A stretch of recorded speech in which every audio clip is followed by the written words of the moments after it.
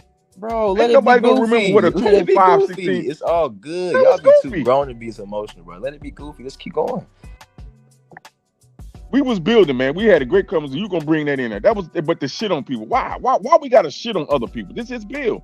My guy, you still arguing about that same thing? That's stupid. That don't make no sense. Do your thing, brother. Do your thing, brother. Now the whole point again is that we need to be versatile, bro.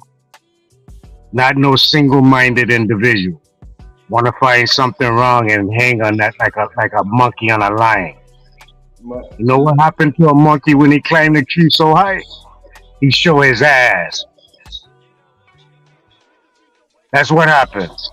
So we gotta start being in a proper order around each other and in the environment so that people can reflect it from me. All right, I got a question for the panel. Whoever want to answer it.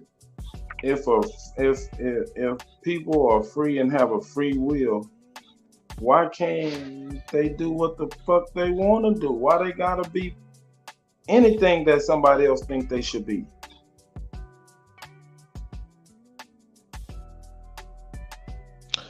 If you're just talking about in general terms, you know, the harmony of the conversation should be that each person gets to their maximum potential. No one is the same. We all have different skills and talents, but everything needs to be done for a working community or what is considered a healthy society. Now, first and foremost, and again, this is just my opinion. I'm listening to everything that everybody's saying. It just sounds like a lot of chaos. But for me, the reason our community is in the condition it is in is because we're under attack, agreed to by everyone. We have yet to agree that we're under attack. And we certainly haven't declared war. Now, everybody needs to pitch in their hands. Now, I want to answer what you're asking, Super. So what I'm saying is, yes, people should be free to be who they are. But if you're under assault, where's your freedom? So you need to be defended and protected and allowed to be free. Would we agree? I mean, I would hope everybody would agree with that. Conversation I want to get. So then the question I'm asking in answering your question, where are we existing unmolested? Huh? That's what I'm talking about. That's the point I'm trying to make, Alabama. It's not that people not want to be productive or produce things. That's somewhat superficial. It's also being taken into a context of what maybe someone could say is a utopian situation. Exactly. But we're at battle, goddammit, and we're at assault on all sides. So that's bare minimum survival mode. What the fuck we talking about thriving? Exactly. We don't even have anything set aside. So why are we talking about a rainy day? There's a motherfucking monsoon going on currently. You know, this is what again, this is my opinion. I'm not telling nobody to do shit. I don't go around. I think none of you have heard me in any of these discussions. I ain't recruiting for shit. I ain't no goddamn messiah. I'm not on a cross. I'm not getting down off of one. But I am saying, and I think I've made it very clear, if you don't see what my avatar said, who is the contraband of war? Not that our women aren't hurt or casualties, but who is the target? The booty. So while we're under assault, and some of us are being chosen. You ever heard the famous joke from Richard Pryor about when he was a young man and he was given a choice before the judge? Nigga, you going to jail, you going to the army? How is that a choice?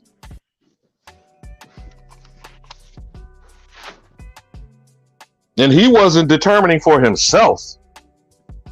He was being put in jeopardy. You understand what I'm saying, Super?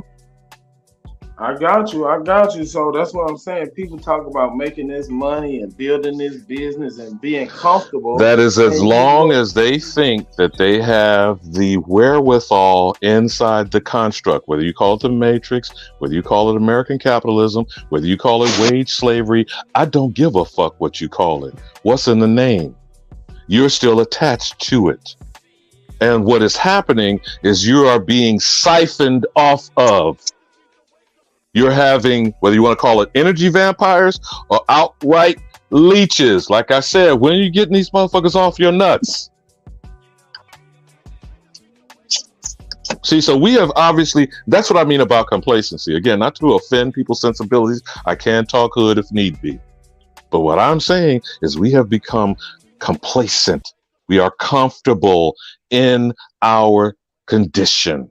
We don't want to use it as slavery or enslavement. Bishop Desmond Tutu, whether these were some of us fooled and we originally was discussing pan-boo-booism, etc., and we got convinced to go and fight for divestment in South Africa, and why were we not divesting them same corporate motherfuckers off our neck in America? Now, Tutu asked them while they came over there to help him free himself, do you understand the chains are with velvet coating on them? Right. And some of you niggas wearing them chains around your neck, don't you know that chains are on your mind? Now, I'm quoting Bishop Desmond Tutu. Okay? But that nigga's still alive, and Mandela is gone, right? Malcolm is dead. Farrakhan is in his 80s in a motherfucking marble castle they call a temple or a mosque. How is that? While he's railing against the Ish people, and we love the fire and brimstone of Farrakhan. Talk about that white man. Yeah, right. That motherfucker is in what, $1,000 Italian suits? Or am I missing something? Tailored, not off the rack. So does it sound like he's comfortable in his condition? Now, where are the fruit of Islam tearing down the motherfucking ramparts? Where are the motherfuckers going around the walls of Jericho 7 times, howling, screaming, and collapsing the motherfucker? Now, I'm not saying that to advocate the Bible, but you get my point, Super? I'm following you. I'm with you. I'm not trying. So where the fuck are we breaking down the system? No, we trying to start businesses and hold it up. Which will interact with said system. Yeah, I don't know if you were on the panel when you understood. I asked that of Bethy earlier today. I said, should not households be considered as an operating business? And should we not be functioning in a manner that we have become healthy at some point? But do we then still interact with the government, federal, state, local, and municipal? Do we then still interact as a business entity with the matrix? I'm gonna yield on that because, goddamn it, I'm tired of listening to some. That's the point that I was trying to make, Alabama. Where everybody want to be productive and innovative and all this shit, but you doing that shit safely from your jail cell. Yo, Chief, open up the door for Wolfman. No, go ahead, babe, but I ain't mean to violate you.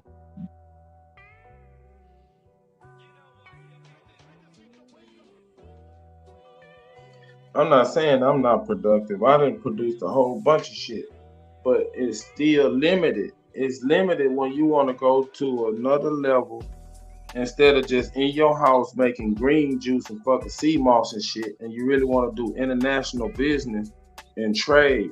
You're not gonna be able to do that because of the system that's in place. Why? Hold on. No. That's not true, big bro. Tell me right now. Right now, where you wanna sell Kia? You can ship a Kia over to Africa right now on your own. You can ship your thing wherever you want to ship it. It's you who have to get your business plan together. It's you that need to get your advertising together. It's you that need to focus on your productivity. You can't blame that on no one else. What is an embargo tax, man? Something that you don't have to be on. You don't have to deal with that if you correct your status and start your business from that point forward. Now you're doing. Why do I have to correct my status, Nadi? Hold on. Now you're doing what Alabama just said. If you so choose to do business with this such say government, Why do I have to correct my status? Why is it incorrect, and why do I have to correct it, Nadi? because you just complain about an embargo, tax embargo. So if you don't want those, you said if I correct my status, why is my status incorrect from the first? because of the agents that didn't know any better, put you under a subjugation of a entity. So you think they made a mistake by putting me under subjugation? Is that what you're telling me? I'm saying they made it was a mishap or So they didn't incorrection. do it on purpose? They didn't do it on purpose? Incorrection. Oh no. See, when I said a person that put you into that status is your parent, so they didn't know any better. So it was a mishap. Who put them in that position to even have that condition present? Propaganda. The comment. A lot of them was under duress. A lot of them was under duress. The status quo. We talking about the immediate parents or the people that's on this panel right now. No, man. What I'm saying is, why is all this fuck shit in the way? How did it get there? Because everything is in action of trade. Everything is in action of commerce. So for everything to be in action of commerce, If it's fair trade or is it unfair? But it's fair trade. I'm calling bullshit. Bro, everyone that's trading have to be in the representation of that trade. Like back in the ancient time, Moors only traded with Moors. If that's a true statement, then inflation wouldn't exist. Huh? If that's a true statement, then inflation would not exist. Where you get that from? You know where inflation You comes said from? fair trade. You said it's fair, and I'm saying it's not fair. And I'm It pointing is. out the fact that inflation exists. That's what makes it unfair. Can you trade anything right now as a citizen, bro? I ain't no citizen, bro. Okay, not specifically you. Stop taking the words and adding them to yourself. Just listen and go along. Can anyone do trade as a citizen?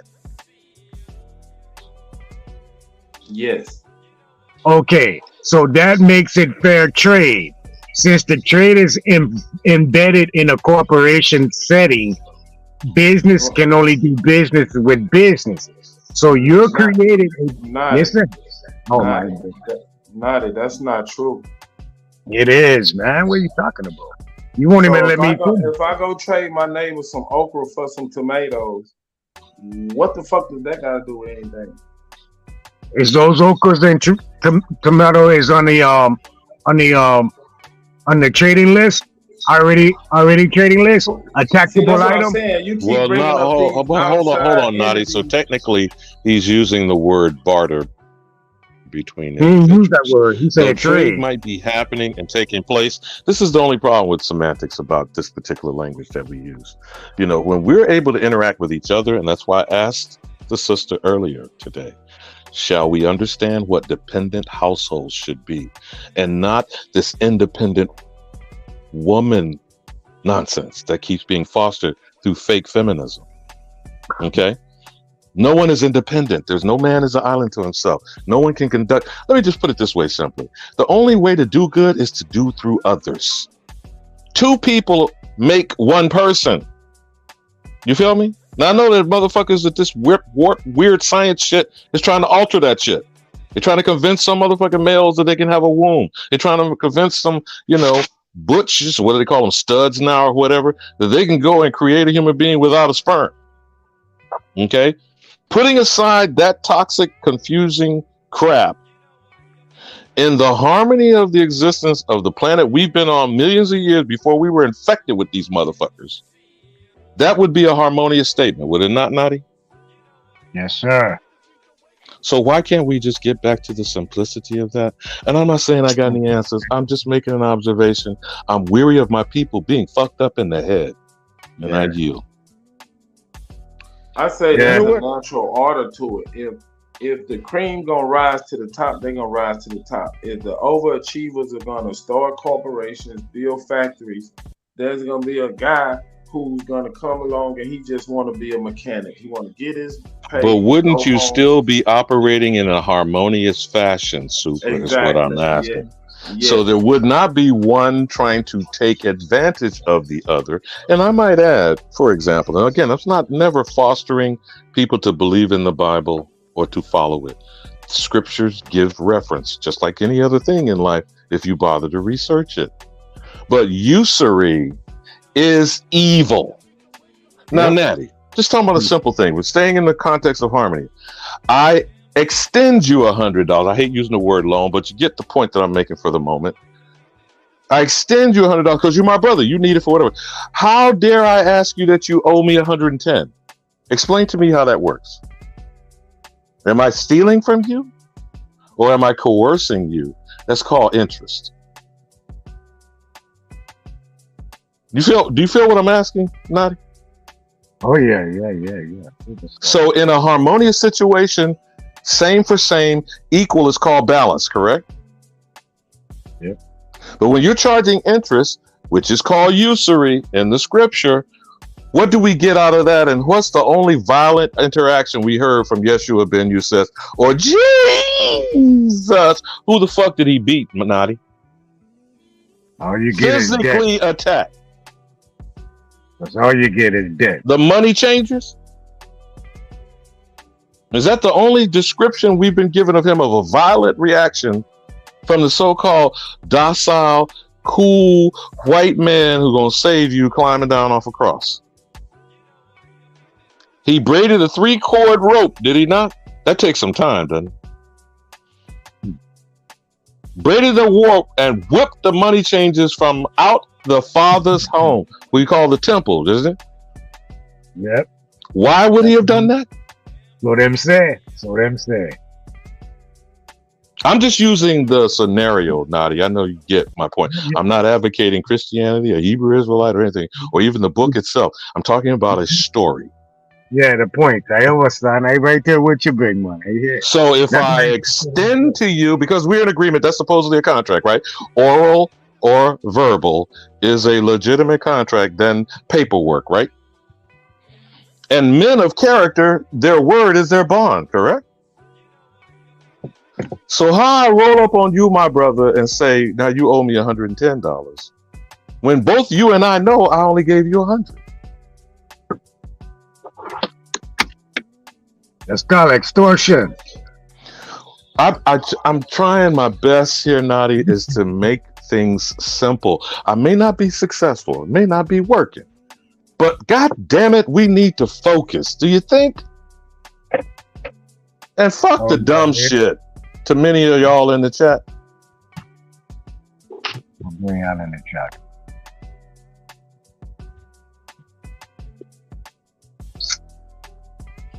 I'm saying we'll thrive and we can use our talents and own our own shit. Once we get from under this bullshit, then we can really get to it. But if we get to it while we under the bullshit, we just feeding the system. Am I off? Let me add this to you, man. The way out is to produce your own means, bro. That's the way out.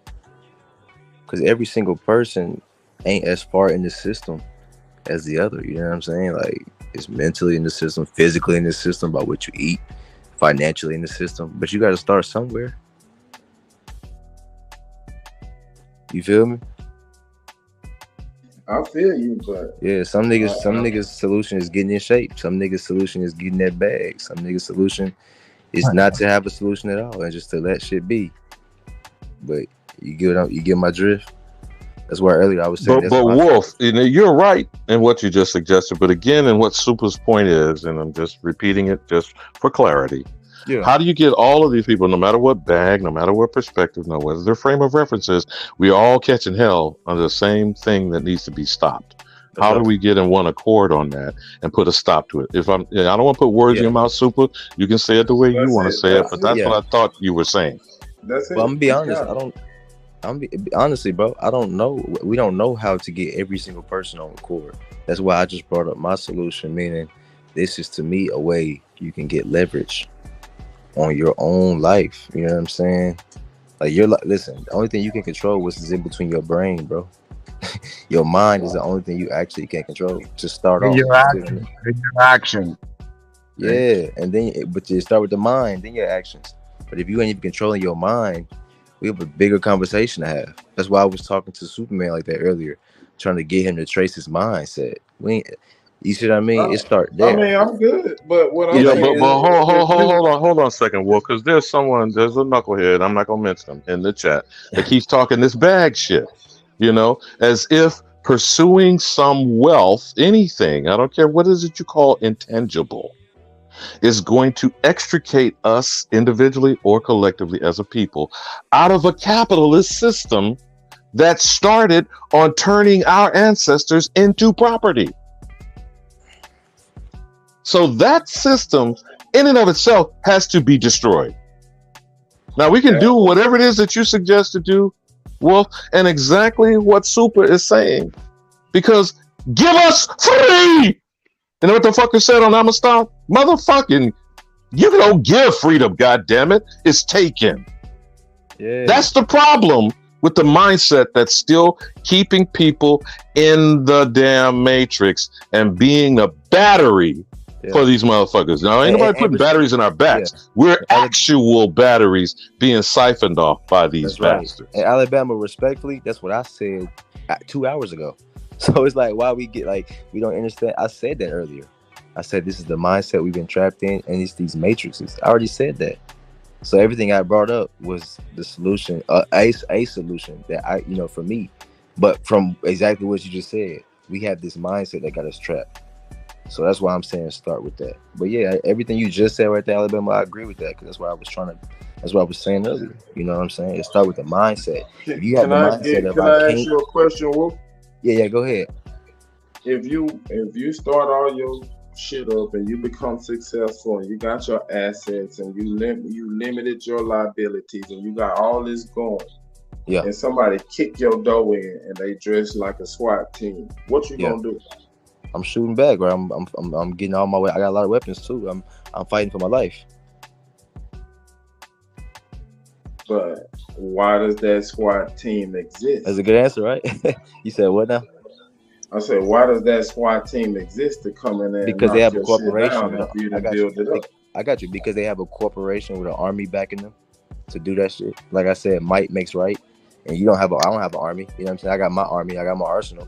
But it's not bigger than their corporation, right? I got my own. You can't be right under that.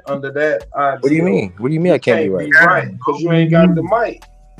Bro, you do have the might. See, let me explain something. But I'm still gonna fight for myself. You know what I'm saying? Yeah, right. Yeah. But let me explain something to him. So the majority of the thing you see, bro, is from people trying to enforce them policies on their own people. You understand that, right? So the army. Okay, so if the ATF kick your door open, it's because they got all rights of your place. Like they got all rights of you. They have all rights of your establishment. They have you're falling under their structure, so you have no right. So you have to create your own. That's a good Come point. from up under theirs and create your own. That's a good point. And from that point, you don't have no worries. Now, if you dead for standing up on your truth and right, you're a martyr. But if you dead and you up under the system, you just going down as one dead dude part of the system. You know how you talking, right? That's right. But and that's not to say you can't have a plan though, as a man. Like it's man talk. Like I don't like what we saying is like, I mean, it's different levels of different types of men, but I don't see nothing wrong with not even saying like you. At the end of the day, man, you're a man. You gotta have a plan and control your. I said a man got a plan. At the end of the day, at the end of every situation, if they didn't kick my door down, that's what I got weapons for. You know what I'm saying? We learned all this shit that over the Homeland Security buying 2 million rounds, 3 million rounds of ammo, or 3 billion rounds of ammo, and you know the FBI breaking in people. Man, look, we know. And who are they buying it from, Wolf? Someone had to be purchasing it, and someone had to be providing it. So we still back to a discussion on capitalism. Yeah. I don't know who she shot this at. Empress, not mistake, because I'm gonna chuckle at you. She said you can't be having problems for every solution. Maybe I don't understand what she means. Maybe someone else. I definitely understand what she means. She mean a certain. Listen, it's a poison in your mind that if a nigga give you a solution, it's like, well, but what about this? Even right there, but like pausing, the answer people, a lot of time up here has been, well, but. Yeah, okay? yeah. So the point is, you're not even accepting that answer and moving from there. You going to another. That's exactly what she's finding saying. another problem to the same.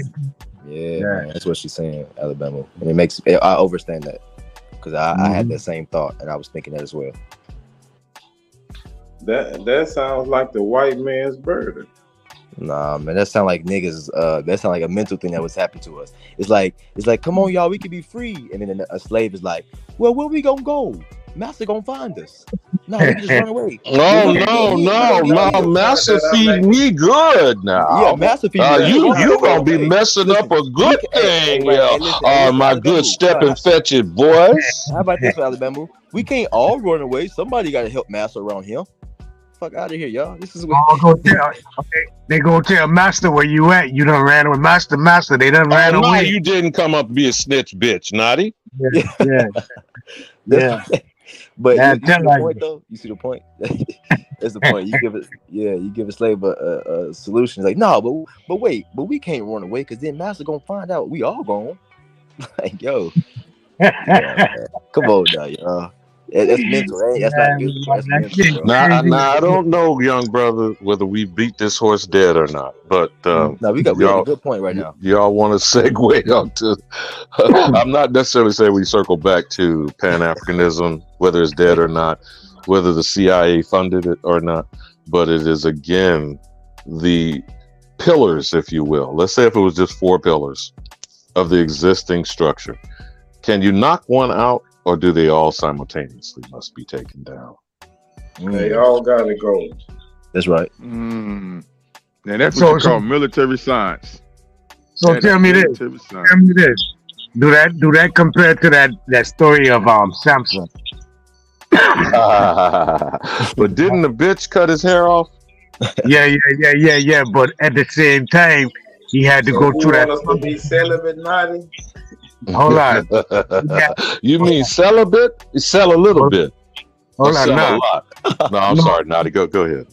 I'm just fucking with you, Naughty. No, the story again is that he had to get his hair cut. Now the scenario about getting your hair cut, actually he was not supposed to ever cut. A razor should ever touch his head or his face. But go ahead, bro. Right. So the scenario is if a person cut your hair, if you got a barber or you're a barber, that means you cut a man's head. Cutting man's head is like cutting their knowledge. All right. Mm-hmm. So the implementation of him getting his knowledge cut, and it's also reducing his strength, right? If we want to talk about that. Also being blinded. So even after he lost his strength and plus being blinded. I was waiting for you to say that because he did have his eyes taken out too. Did he not? But go ahead. Yeah, he still had the strength and the knowledge to know that he had to knock down Boaz and Jakub. Well, first of all, he told someone to put his hand on the pillar. Now, didn't he? Though. I just need to know where it's at. I just need to know where it's at. You feel me? Yeah. So the cooperation is still going to be key. Is the only point that I was raising, Naughty. The only thing I keep, because this is a notion that keeps being fed to us, is this so-called Horatio Alger mythology story, or pull oneself up by the bootstrap as if no one is assisting you. Make your own whatever. When it requires interacting with what, and it's not a matter of whether the person likes you or not.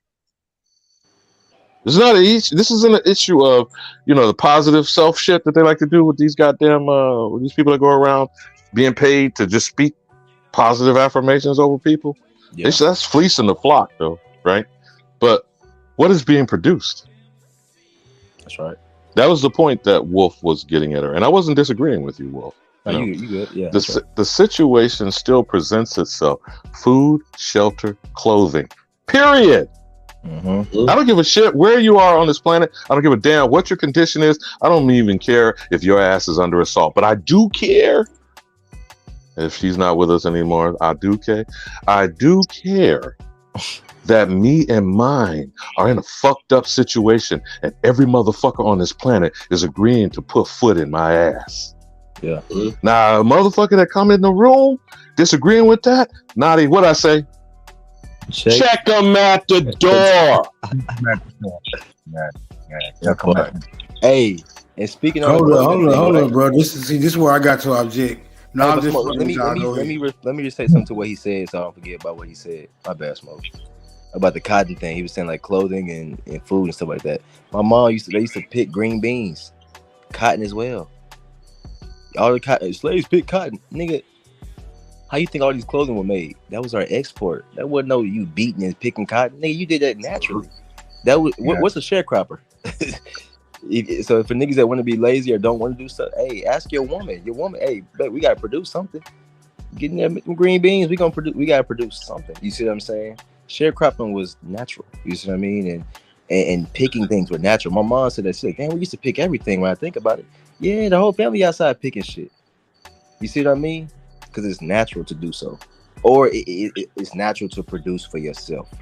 That's just what, like, even breast milk is producing for the baby naturally. Now we're going to get Similac. Y'all get what I'm saying, bro? That's a real big, deep thing, bro. Breast milk is naturally producing for your baby. That's a natural product versus Similac. Niggas got so out of touch. You buy Similac, a formula for your child, and that's as clear as I can put it, bro. Go ahead. Yeah, got to get them off the weed and the cigarettes, man. Yeah, their drugs. We got to get them off their drugs, prescription. I relinquish the motherfucker. Legal and illegal drugs. Wolf, I'm not objecting to what you're saying. Word. I just want you to broaden your perspective. No, my perspective broad, bro. I just don't give a fuck, and I'm just straightforward. I'm a young nigga. I'm a straight shooter. Right. Your youth got you up. You know that's good because everybody that's on y'all niggas need it, bro. Went through the same shit. Y'all need it. I got you. Right, that's what I'm saying. We went through the same shit, but it just y'all ain't. hold on. I don't listen. Listen, all brother. right, you're right. That's a misconception. You got it, bro. You got it. You good. I just want to help. Like that's a misconception. Like even me, I ain't go through some stuff some younger niggas than me went through. I don't have that misconception. So age is a matrix. It's like 60 and 30. Like, do you believe in 365 days a year? You don't believe that, then we gotta drop that shit. So even then, like experience, like you said, experience is a teacher, not time. Experience. That's all I'm saying. But I just want you to have that. It's meaning like, I don't know if you've been where I've been at. You know what I mean? We just different. I probably ain't been where you've been at. It's just different. And it's a different time we in. I grew up in a different time than you did. You know what I'm saying? So, but both have equal. That's the same conversation that's been going on for thousands of years. Younger Which people. Conversation? Right, the same conversation. So I just wanted to give you a little, a different perspective. That's all. No, I respect it, bro. I heard everything everybody said, man. I peeped. I respect all that for sure. Like I said, I'm just a young nigga, man. I'm shooting straight forward, and this is shit I've been thinking about for 10 years. So that's all, brother. Listen, I got told folks before. Everything I'm telling y'all, I came to my folks for. Everybody up here, I got elders. I got real elders in my family, so I went to them first. Everything I'm telling y'all, I told my folks and got backlash from it. So this ain't nothing that I'm just spitting at. I like this is some shit that I've had to process. I had to do it myself. See, I used to talk like this, and then I started producing it. Now my family gets it because I produced it, brought them money. I set my mom over different little. I just start doing it, and then they're like, "Oh shit, okay, well, that's all." Right. I don't want you to believe it. I ain't trying to. So a thing between the elders and the youth. The elders doing too much talking, ain't really showing them how to get money or showing them the proper order of adequacy within a man's character. You know what I'm saying? Yeah. Telling but them, hey, Nadi, I want you. But even all my elders, that's normal though. That's normal. That's okay. Listen. But that's the problem. That's the problem. That's where the disconnect coming in again, because the youngsters, it's a different time frame right now. Exactly, it's different. The things you growed up seeing on television is the things I actually had to go out and experience one step at a time. But you get it in 30 minutes. I had to go through 10 years to catch what you caught in 10, 15 minutes. Well, hold on, Naughty. They still didn't get it because they didn't experience it.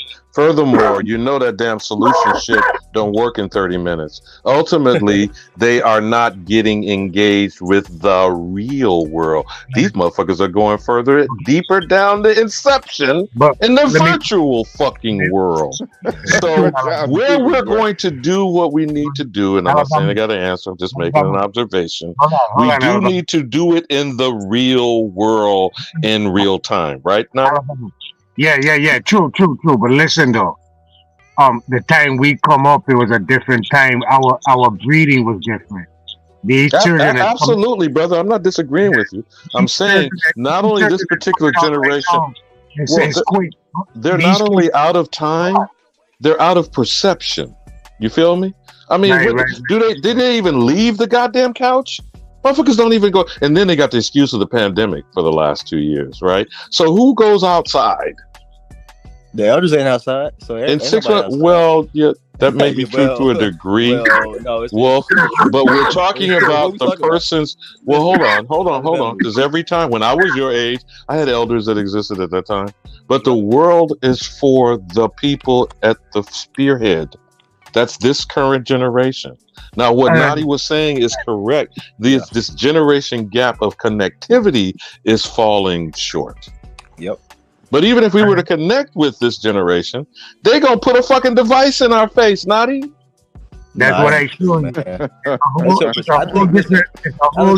gotta drop the perception of the youth and the elders. Y'all be bringing that shit. Listen, I'm an elder to some young niggas, so I don't walk around like, yo, you roll the youth. Bro, we all were the youth and are the youth, and we all are the elders. I'm 30, bro. I'm an elder too. I got young niggas calling me an old head. So this shit is a matrix in y'all's mind. Whereas like the youth, they disconnected. They don't get what's going on. No, just like you got what's going on when you was younger. When you was 30, you wasn't dumb, was you? You understood shit. It was a different world then. You have people that get it. You right. People that are you saying that they get older, they get dumber as they get older? No. I'm not saying anything like that. I'm not saying anything that I'm not saying. I'm just saying, y'all were 30. Y'all knew what was going on when you was 30, right? Me being 30, I know what the fuck going on right now, and I'm living through this. Just like y'all was living through the times Alabama said they didn't experience this. So yeah. So what y'all experienced, you know about. I'm experiencing this shit right now. I know about this. That's all. It ain't that youth don't get it. They can't perceive, man. Listen, we all perceiving all the same shit. And that's why it's key. We came up at different times, so we got different ways of handling shit. That's what's going on. And that's why it's key that these panels are important. These ciphers are important to connect the different generations. That's right. And like I said, y'all being older than me, we just as important. You know what I'm saying? My youth is important, and y'all's wisdom is important as elders. Just like my wisdom is important to a younger nigga than me, or you know what I'm saying? And it's about experience, not time. If I've experienced things y'all haven't, since I'm younger, that don't mean I'm wrong. Since you older, that don't mean you can't learn. You see what I'm saying? Watch it. I want everyone to be a realist, right, and not so optimistic.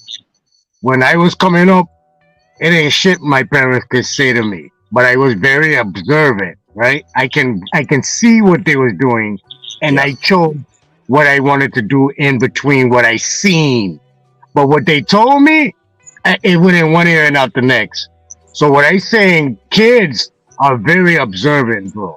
In the times when we was going out, 30 years old, we had skating rinks, we had cruises up and down the road. They don't do that now. They sat back and watched it. They seeing it on TV. So they already experienced that in their front room. Now their experience is something totally different. It's technology. Is making that bag of and scamming. That virtual world is dangerous, bro. That shit is dangerous. Hold on. Even though it's dangerous, it's still reality, right? Exactly. Because we're dealing with it. It's here. It's like everything, right? It's like religion. It's like when y'all we can't come out of it. We can't walk away from it. Like we can't walk away from the government. And same way we was taught to go sit down in a desk and listen. Like my folks thought that y'all thought that was right to go send your kids to a school and listen to your oppressor. So who was wrong? You know what I mean? Like, But wait a minute it's though. different But times. I It's did make a different times. You know suggestion what I mean? earlier, Wolf, You did. about No, the you always voucher. say that. I want to know what But kind. I I want did to make know. the suggestion earlier about the voucher as a policy and as actual resources. So the problem still, and that's why I asked Bethy earlier, is getting to these heads of households. Unfortunately, majority of them are single and female head of household, and to empower them to understand where the bag is differently than running after WIC, SNAP, and EBT. You feel me? Right. That's right. For sure. No, you I'm can not say, saying I have an you answer, can but say, I'm just making an observation. That's all. look, you can say it's different, and you can say it ain't different. It's all that's a matter of perspective, right there, though, bro. Hey, but when you say you can't walk away from the government and you can't walk away from virtual reality, do you mean like if you tried, you would die, or it's just so compelling that it's just it's all encompassing? How you defining that statement, bro? No, I mean, it's still gonna exist, no matter if you dealing in it or if you're not dealing in it. It's still gonna exist. So you can't walk away. It's still gonna be there. Just like I'm saying, the technology. If you You want mean to, Naughty? It can't be ignored. yeah, it No. can't be. Yeah, that's we what I may mean. not engage it, and we may disengage to this kind of like Red Pill. Are you Morpheus? Am I Neo? Or what? So in doing that, we're disengaging to what in avoiding what is, and we're still not avoiding it because didn't you have to go still get them out their machines? And wasn't Agent Smith anyone and everyone and everywhere? That's true. Yeah. Then you still have to use the matrix guns.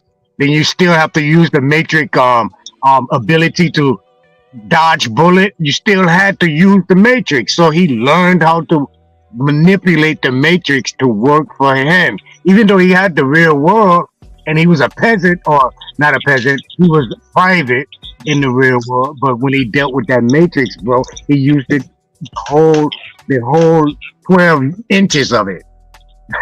You understand? If we're gonna make that assertion, right, based on the script, what did it ultimately cost him for trying to use the matrix to work for him?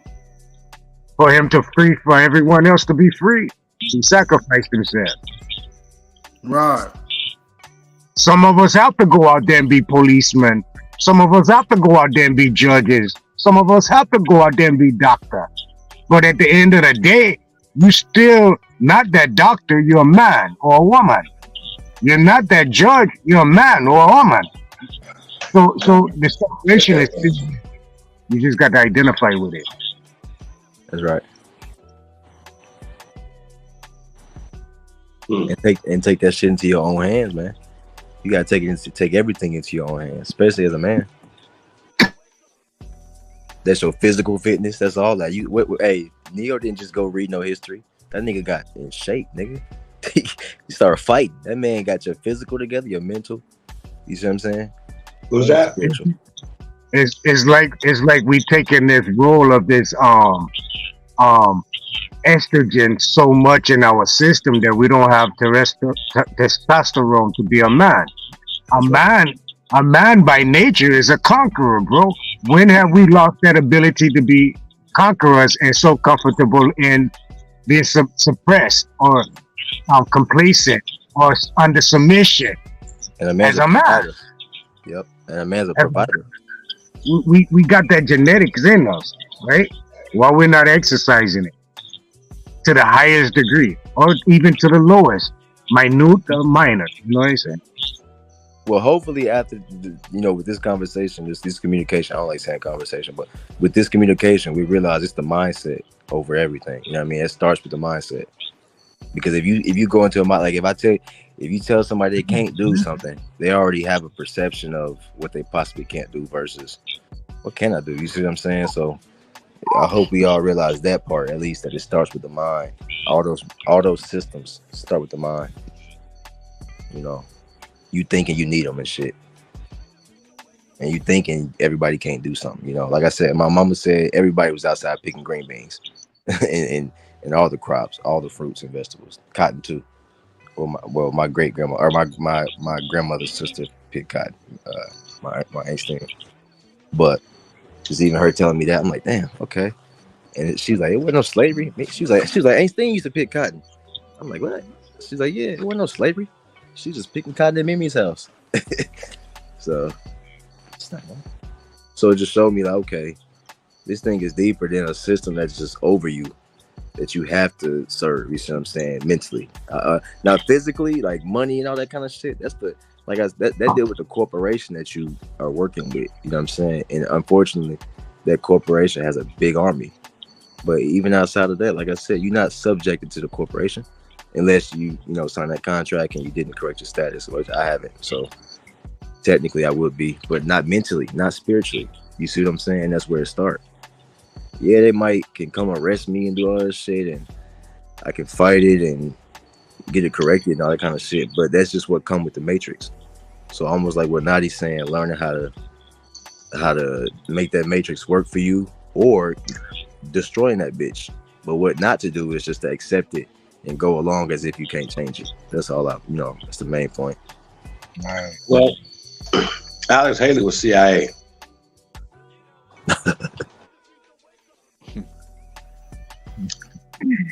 We listening? You know that. Keep going. Well, the novel in question was named The African. Are you circling back to African literature, Chief? Greatest of all time! Hey, to be honest, Chief, I really think Mandela was an agent, bro. For sure. And he got recruited by a wife. Can it be easily said that anyone that excels to the top or the pinnacle of the system has to be connected to it, or is that just conspiracy theory or a rational conclusion? Rational. I don't think so. Depends on the situations. Yeah, Jay Christian. If something comes from the people, and the people put it there, you usually can see from that perspective how they react. Let's say somebody say, you know what? We're gonna do this for the people, not for the Lords of London. Y'all understand what I'm saying? Give me an example. Like right now, every man on this platform right now knows if you was to become the president of the United States, right? You had opportunities. You. If you, and the way we talk right now, matter of fact, if y'all was the president and I was y'all chief of staff, right? Yeah. What do y'all think that would be one of the most dangerous places for you to be as a man? Like most dudes don't want to take that position. Y'all know that. I would love it. But are you gonna be my anger management Luther? I will fuck it up. I ain't gonna lie. I will fuck it up. So I'm not talking niggerish at the podium. I'm gonna tell you to show your whole ass. So you you're gonna be ready to see the teleprompter. You're like, tell them kiss your ass, Mr. President. Yeah, talk crazy. Yeah, man. I wouldn't mind being a president. I'm going to Langley and kicking everybody in the ass. Huh? Yo, as you bring that up, Chief, tell me what you feeling about what going on with Trump right now? I mean, well, I just think, man, it's just petty as hell, and the Democrats is just they're the dumbest motherfuckers ever. Because this is not gonna work. Trump's gonna still run for president, right? And he's still gonna get all the ass locked up. They should have left him alone and said, you know what? You feel me? No, seriously, because he's gonna get in there and he's gonna lock the ass up. He's gonna lock all of them up. I think it's good old white on white violence. And you right. Hello. Okay, so now, and you know what? Now, with all this discussion about him being indicted, the so-called first president, which I would, it's arguable. Why hasn't a single motherfucker talked about Spiro Agnew? This was a nigga actually caught with a bag of $250,000, a brown paper bag They told that motherfucker, you need to exit the goddamn White House, and that's why we got Gerald Ford.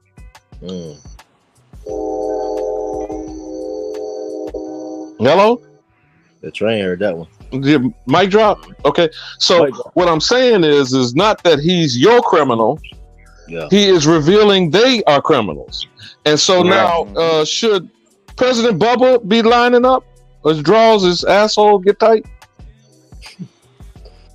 Now, Obama, he's just a motherfucking lackey, but you know, they're going to throw that nigga on the fire first, and then they're going to line up Bush, Clinton, etc. because they have already set the precedence, right? So the shock factor is gone.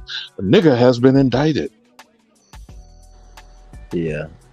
Go with it, Chief. You said I just wanted to add that log to the fire, but you're on a roll. Go with it. So y'all not detecting no planned opposition in this shit? I am, Smoke. I ain't gonna lie. I was gonna say this, man. I think it's all fake. I ain't gonna lie to you. I think it's all fake. Yeah. Well, anything I see on the flat they fighting each other though. They are fighting each other though. They are fighting each other and jockeying for the power. For us right here, right? It's all behind. He paid for some pussy out of the donation of his running for what you call that money? Campaign. He was trying to cover it up. It was just a cover up. He was trying to pay it off. No. They saying they actually bringing him up because they want the DeSantis to run because they feel that DeSantis can beat him in the primary. Yeah. So they trying to tarnish him a little bit so they can boost DeSantis. Now Trump embarrassed them guys, man. Not to cut you, bro. Trump embarrassed them guys, and they want to boot Trump out of America because he embarrassed them, man. He called Hillary. He called her Hillary. He called Joe Biden sleepy. So he was trashing. Now Obama. He said check Obama's birth certificate. In, you know. So he came in trashing them. Let me tell you how I look at it. Right. The NFL pays the Falcons and the Cowboys, right? But when they play. The Cowboy fans hate the Falcons.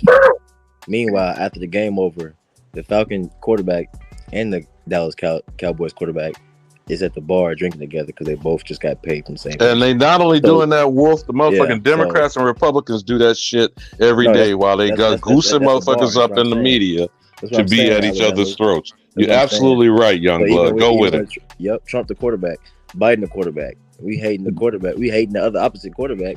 When the quarterbacks really is running these plays, but it's a little different in the NFL. They making it look like they fight. You see what I'm saying? They making it look like they're going back and forth. Meanwhile, you watching it from the stands like, no, I think they gonna kill her.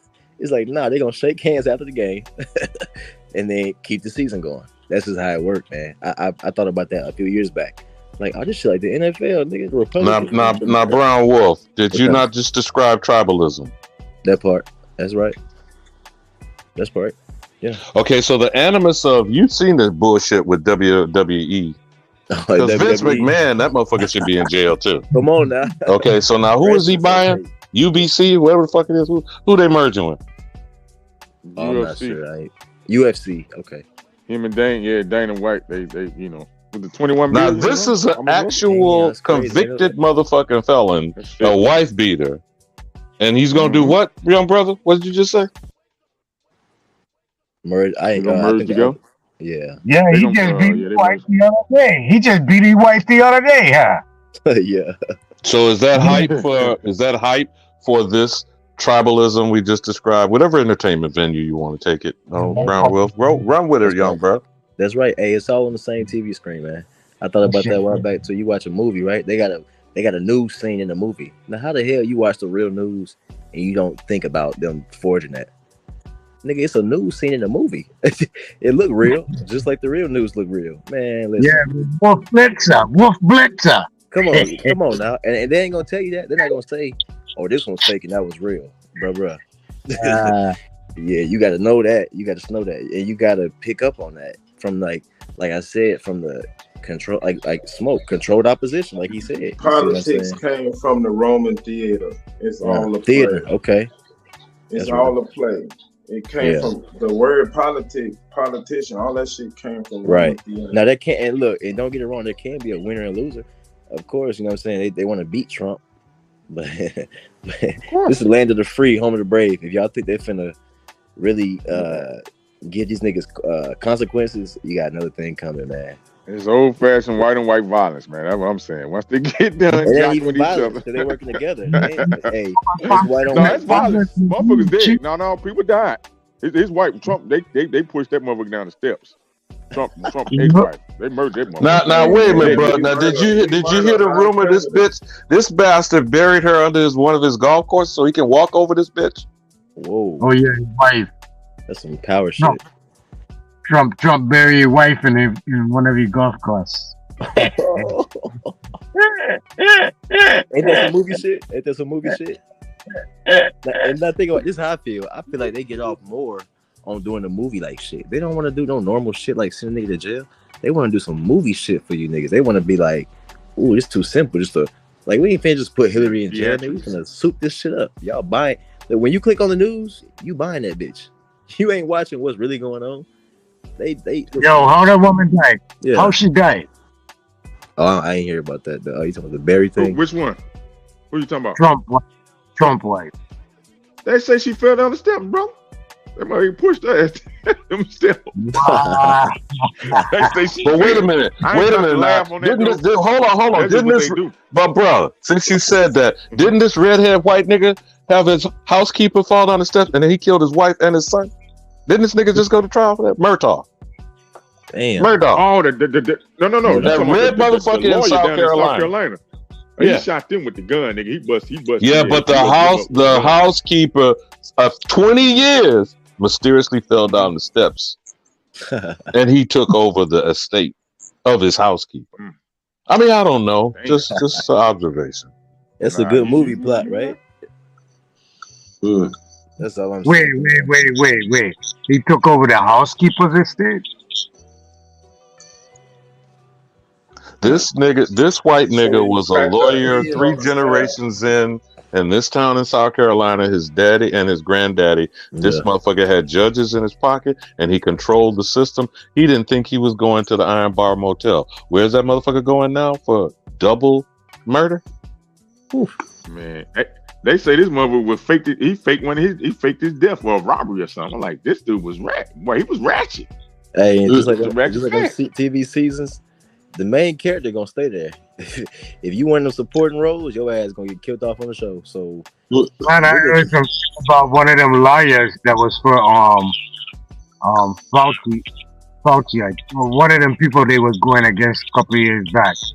This motherfucker gone to Nike and threatened Nike that he was gonna put some bad publicity out on him, and he hijacked it for $25 million. Yeah. Wow. Didn't two of the Clinton's attorneys just end up dead mysteriously? Or well, bro, they got dead bodies in the hundreds around them.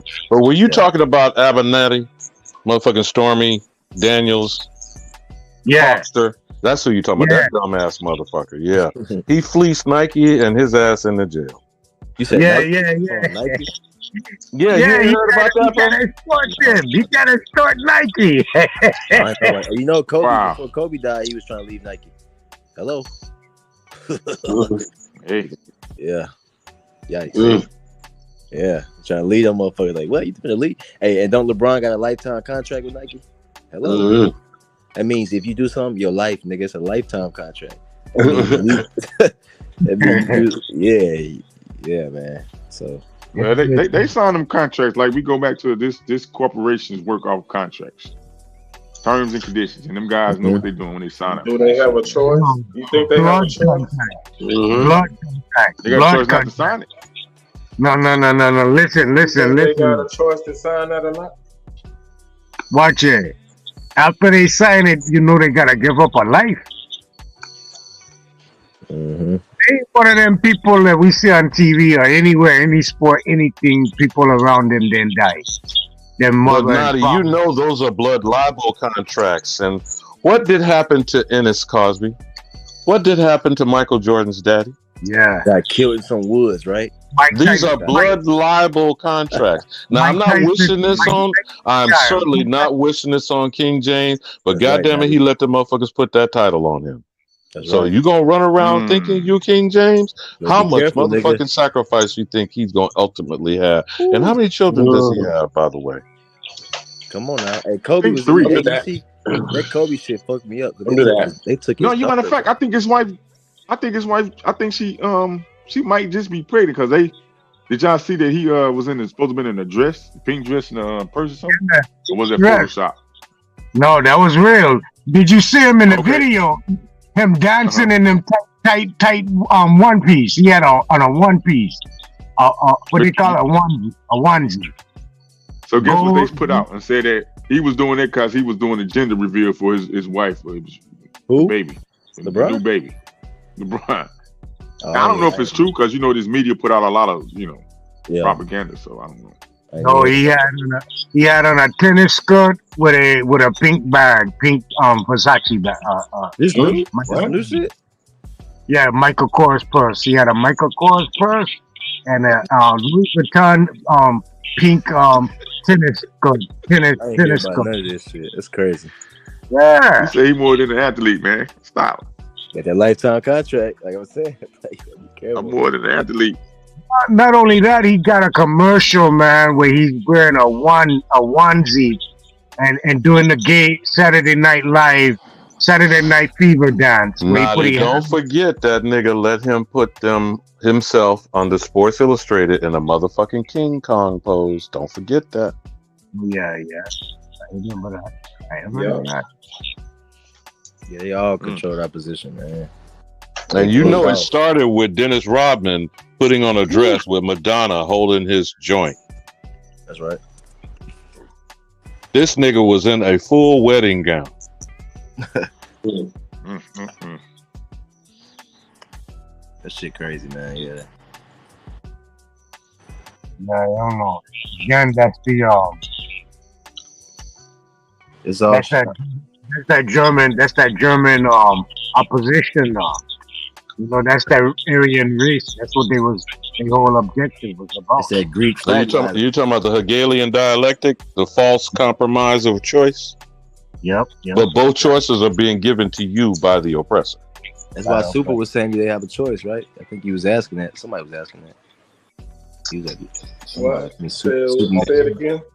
I said that's why you was at wasn't I think you was asking, did they have a choice or did they have a choice to sign the contract? Right, that's what I'm saying. They put the contract out there. Shit, you think they for to do all that and gain all that money if they don't sign that contract? Right. Yeah. Look what they gave Dwayne Wade. They gave him part ownership of Utah Jazz or something like that, right? You said who? Dwayne Wade. Damn, they gave because his son daughter. Hey man, he just made the he just made the Hall of Fame too. He just made this last Hall of Fame. Wow. He wearing nail polish too. Wait. Did Penny Hardaway make it? No. Hell no. How the hell Penny ain't make it, but Dwayne make it? That don't make sense. I don't think Tracy McGrady made it. Because he wearing nail polish, man. Y'all know that. He Grady even. Oh my God. He transitioning. They gonna reward the behavior that they want to produce over and over again. So that's right. They want all the motherfuckers to be. And you see what he and his wife are setting up the agenda. This transhumanism shit. Let me just again give Zab his credit for coining trans-African. They shit pan boo boo. Trans-African is crazy, bro.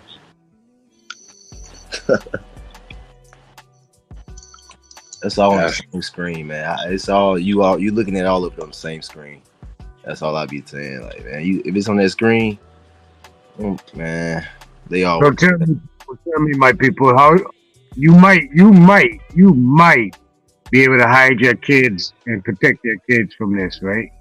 Well, who's to say your kids, and your kids, everything that come off of you is gonna be protected if you don't find a way to obscure Now, Nadi, I think you're asking the question, and I don't want to sound facetious, but the word is segregation, and I'm going to say one last time: food, clothing, shelter. We're always going to need that, right? Yeah. Get the fuck out of my shit, and I yield. That's right. Separation, man. Separate from them motherfuckers, man. Mentally, though, first. That's the biggest thing, separating mentally and spiritually. That's where I started. Let me ask you guys, do y'all think the LSU Tigers going to the White House? No. I ain't even been watching no sports, homie. I think, and even if they invite them, their sister, that one sister, she ain't having it.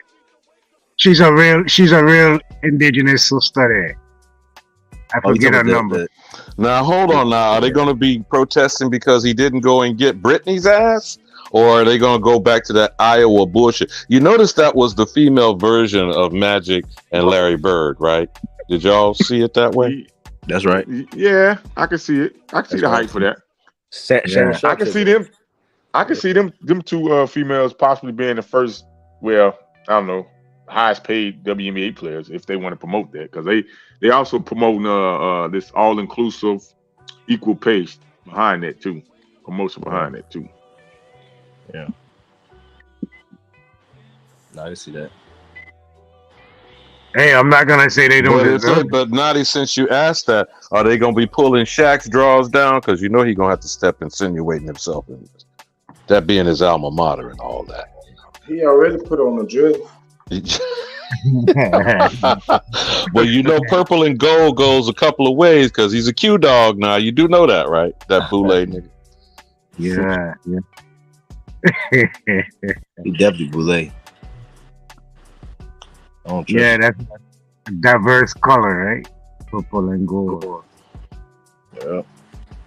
He put on a dress, so he a billionaire. They let him into all the companies. He invested in Ring and Chime and all that shit. He wouldn't have been able to do that if he put that dress on. And y'all know why they do that, right?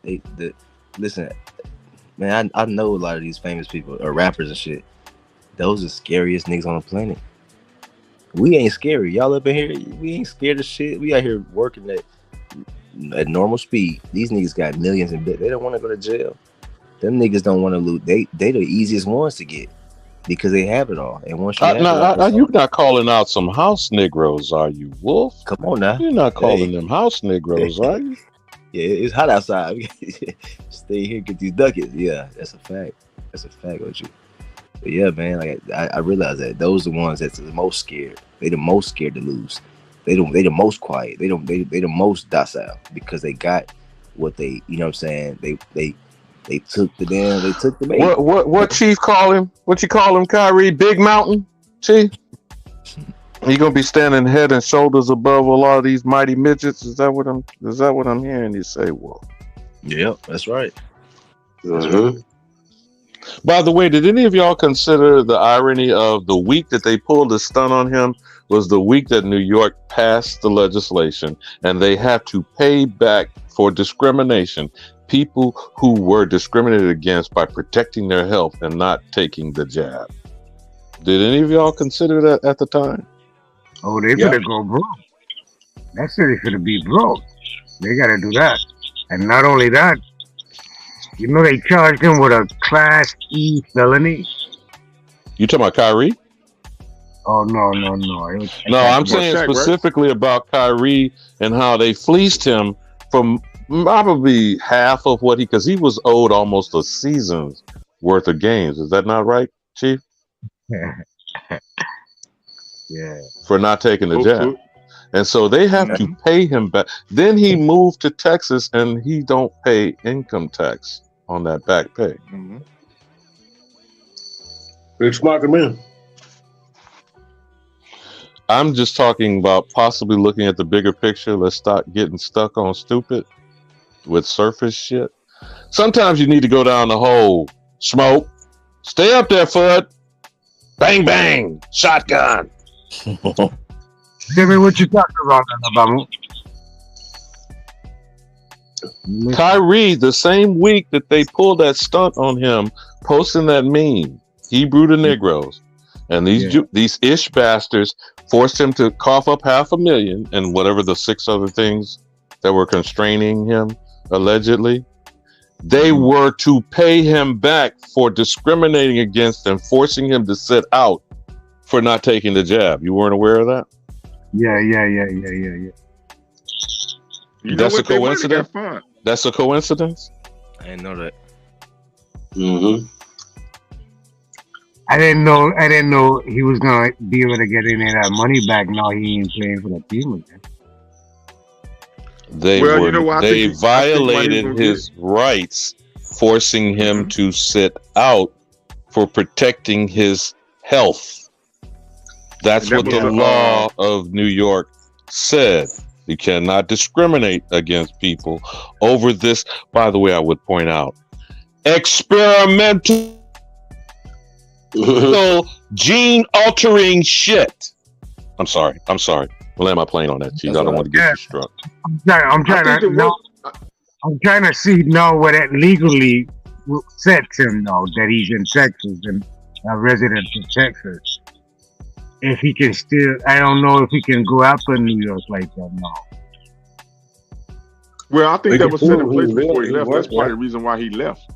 If they haven't given him his money already and he tried to put in a civil suit against them, I don't know if it'll work. Because he ain't even in jurisdiction. I think another reason why too, I think the work comp or something like that stepped in. Because they violated. They did do some violations. So I think work comp stepped in. Work regulation, whatever that company is, there are people that work and you get violated on your job. Oh, workman's comp. Something like, I don't know, whatever that organization is, they stepped in. That's how he was able to come back and play, because they violated. Because he fulfilled his contract. Oh, you mean the ethics? It's kind of like an ethics company. Yeah. They stepped in. Yeah, ethics committee. Yeah, every major company has an ethics committee, and they come in and they supposed to right what is wrong if there's a wrong before a lawsuit come in. Give them an opportunity to make things right.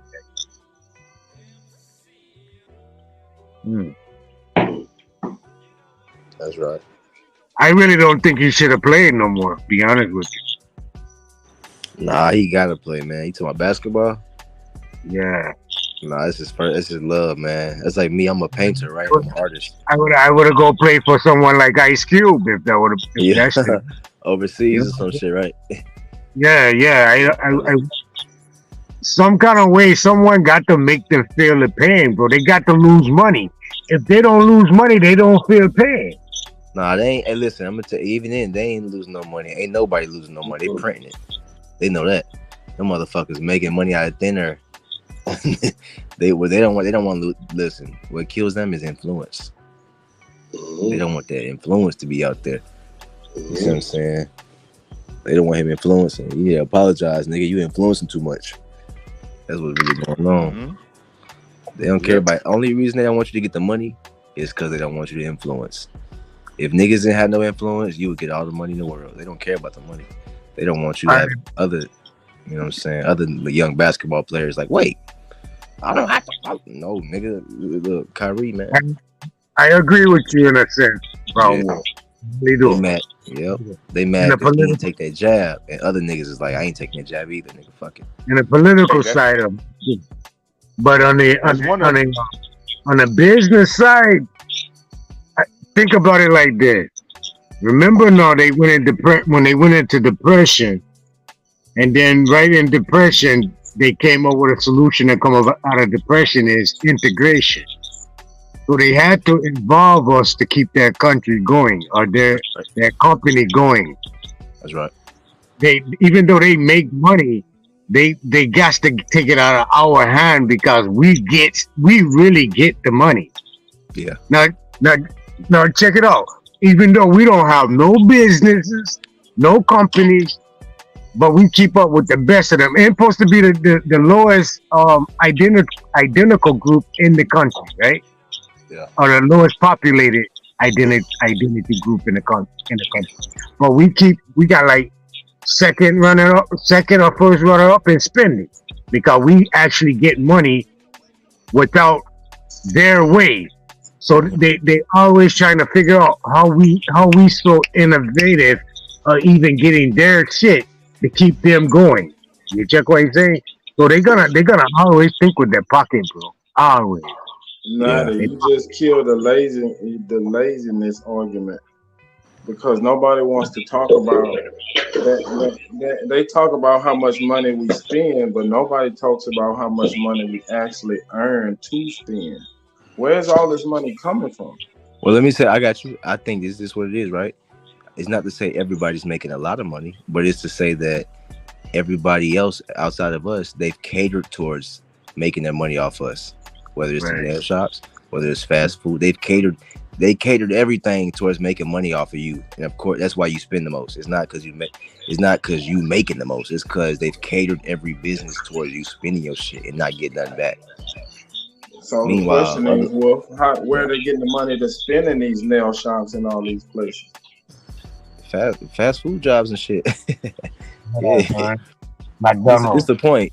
Other folks making not money just fast too. food. It's a lot of places people in. I mean, you got I'm working being funny, sanitation. bro, but I get you. but other folks making money too. But the difference is they're not spending it; they're keeping it, taking it home. You see what I'm saying? Because it's not the system ain't designed to eat off of them. It's designed to eat off us. So that's why I'll be saying numbers lie, bro. Meaning you can read some numbers that don't tell you what's really going on. That's just like that's an after effect. You see what I'm saying? That's just them telling you how much you spent. But they ain't telling you that's because they've catered everything towards you spending. And not only that, the man owns five Taco Bell restaurants. You work at one. The man that owns Taco Bell, he don't eat at none of his Taco Bell restaurants. He don't eat at job. But you're 100% correct. Yeah, and just because you make the most, just because you spend the most, that don't necessarily mean you make the most. It might be a little tricky process, but just because you spend the most don't mean you making the most. They could be making way more than your ass and not spending. They're not spending at all. They spend too. They spend, but they spend on different. They don't spend neglectly. Niggas will spend their last blunt. They invest, bro. They don't spend. They invest. That's what they do. They say when you give a poor person, I get it. They recycle capital. When you get a poor person money, they buy liabilities, shoes, cars, things that depreciate. When you give a rich person, a successful person money, they buy assets. Mm-hmm. They buy companies. We don't buy companies. And why is that? Yeah. Who taught them that? Who taught them that? We taught them that. We did. No. Who taught them how to invest into themselves? Who taught them how to invest in themselves? Oh, remember what I just said just now. Remember I said in the early 1900s, the man went bankruptcy. What they call it? Depression. And the only way, that's the only way they got out of their depression is to integrate with us. You're right. Because we was doing that naturally, working for ourselves and producing for ourselves. You're right. So they learned from us, bro, and they said when they found that out, they said, "Shit, we gotta keep these dudes." But this is the difference, though. This is the difference. We didn't eat off of everybody else, predominantly. We ate off ourselves, and we sent stuff to other continents. You see what I'm saying? But they came up with the thing that you guys are the battery. Like somebody was saying, we are the battery, so they don't got to eat off their own selves. Correct. They all can eat off of you. They all can eat off of you. Think about how deep that is. They all can eat off of you. They don't got to eat. We eating off our natural productions. And if they want some, we can ship stuff to Africa. We can ship food to, Europe. But they came here like, nigga, we can eat off of them solely. Our Asian people can eat off the women industry. The Arabs can eat off the hood gas stations. Like they realize that. We all can eat off these niggas. So how do we cut them off? How do we stop feeding them? That's so listen, this brings the whole conversation back to where I started at. By producing it all. You don't need that shit, nigga. My homeboy. Yeah, it's level, bro. Yeah, but we gotta take levels, we gotta take steps. Of course. I'm not saying, listen, that ain't step one. That's not step one. I'm saying that's the totality, is that once we finally get to a place to where we produce our own shit, we don't need the Asian lady. We got the black man shop. Wait a minute. That's right. let me understand something. It's You right saying there. that you saying What before the hell they got going on tonight? before now we were the producers, right? Right. And then when they figured it out, they had to suck off of us. Now you saying the way out of it is to become more productive For ourselves again, like we were before already. Yeah. Let me cut in. Now, this is where the laziness come in, because we have a good idea, but we don't have a goal set in our plan. We just still being comfortable now under their situations. We have to buckle up, bro. Right. We have to listen. We have to come together. Like I said this once already. 100 man, each man bring $500 with them. We start a creative business within ourselves. We can move in. We can go get us a piece of property, buy us a revival tent, and sleep in that tent until we get our shit together. We leave our wife and kids. Check it out, Natty. I'm not trying to cut you off, but you saying that we are the producers, right? They have to suck off of us, and the way out of it is to become more productive.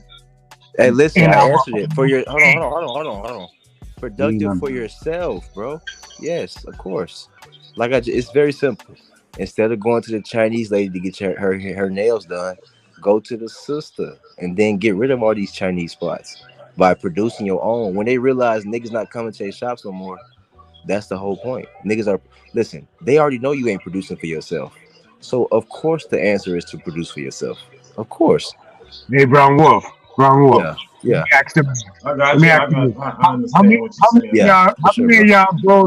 How many of y'all growed up in a home and your mom or father and them used to cook meals out of the kitchen and sell $5 plates? That's right. Hey, Yes, come on, sir. now, my grandma. Hey, used to make homemade ice cream on the back porch. Okay, you know what I'm saying? Exactly. Look Bro. You making ice cream. how easy it is, bro. Hey, lemonade stand.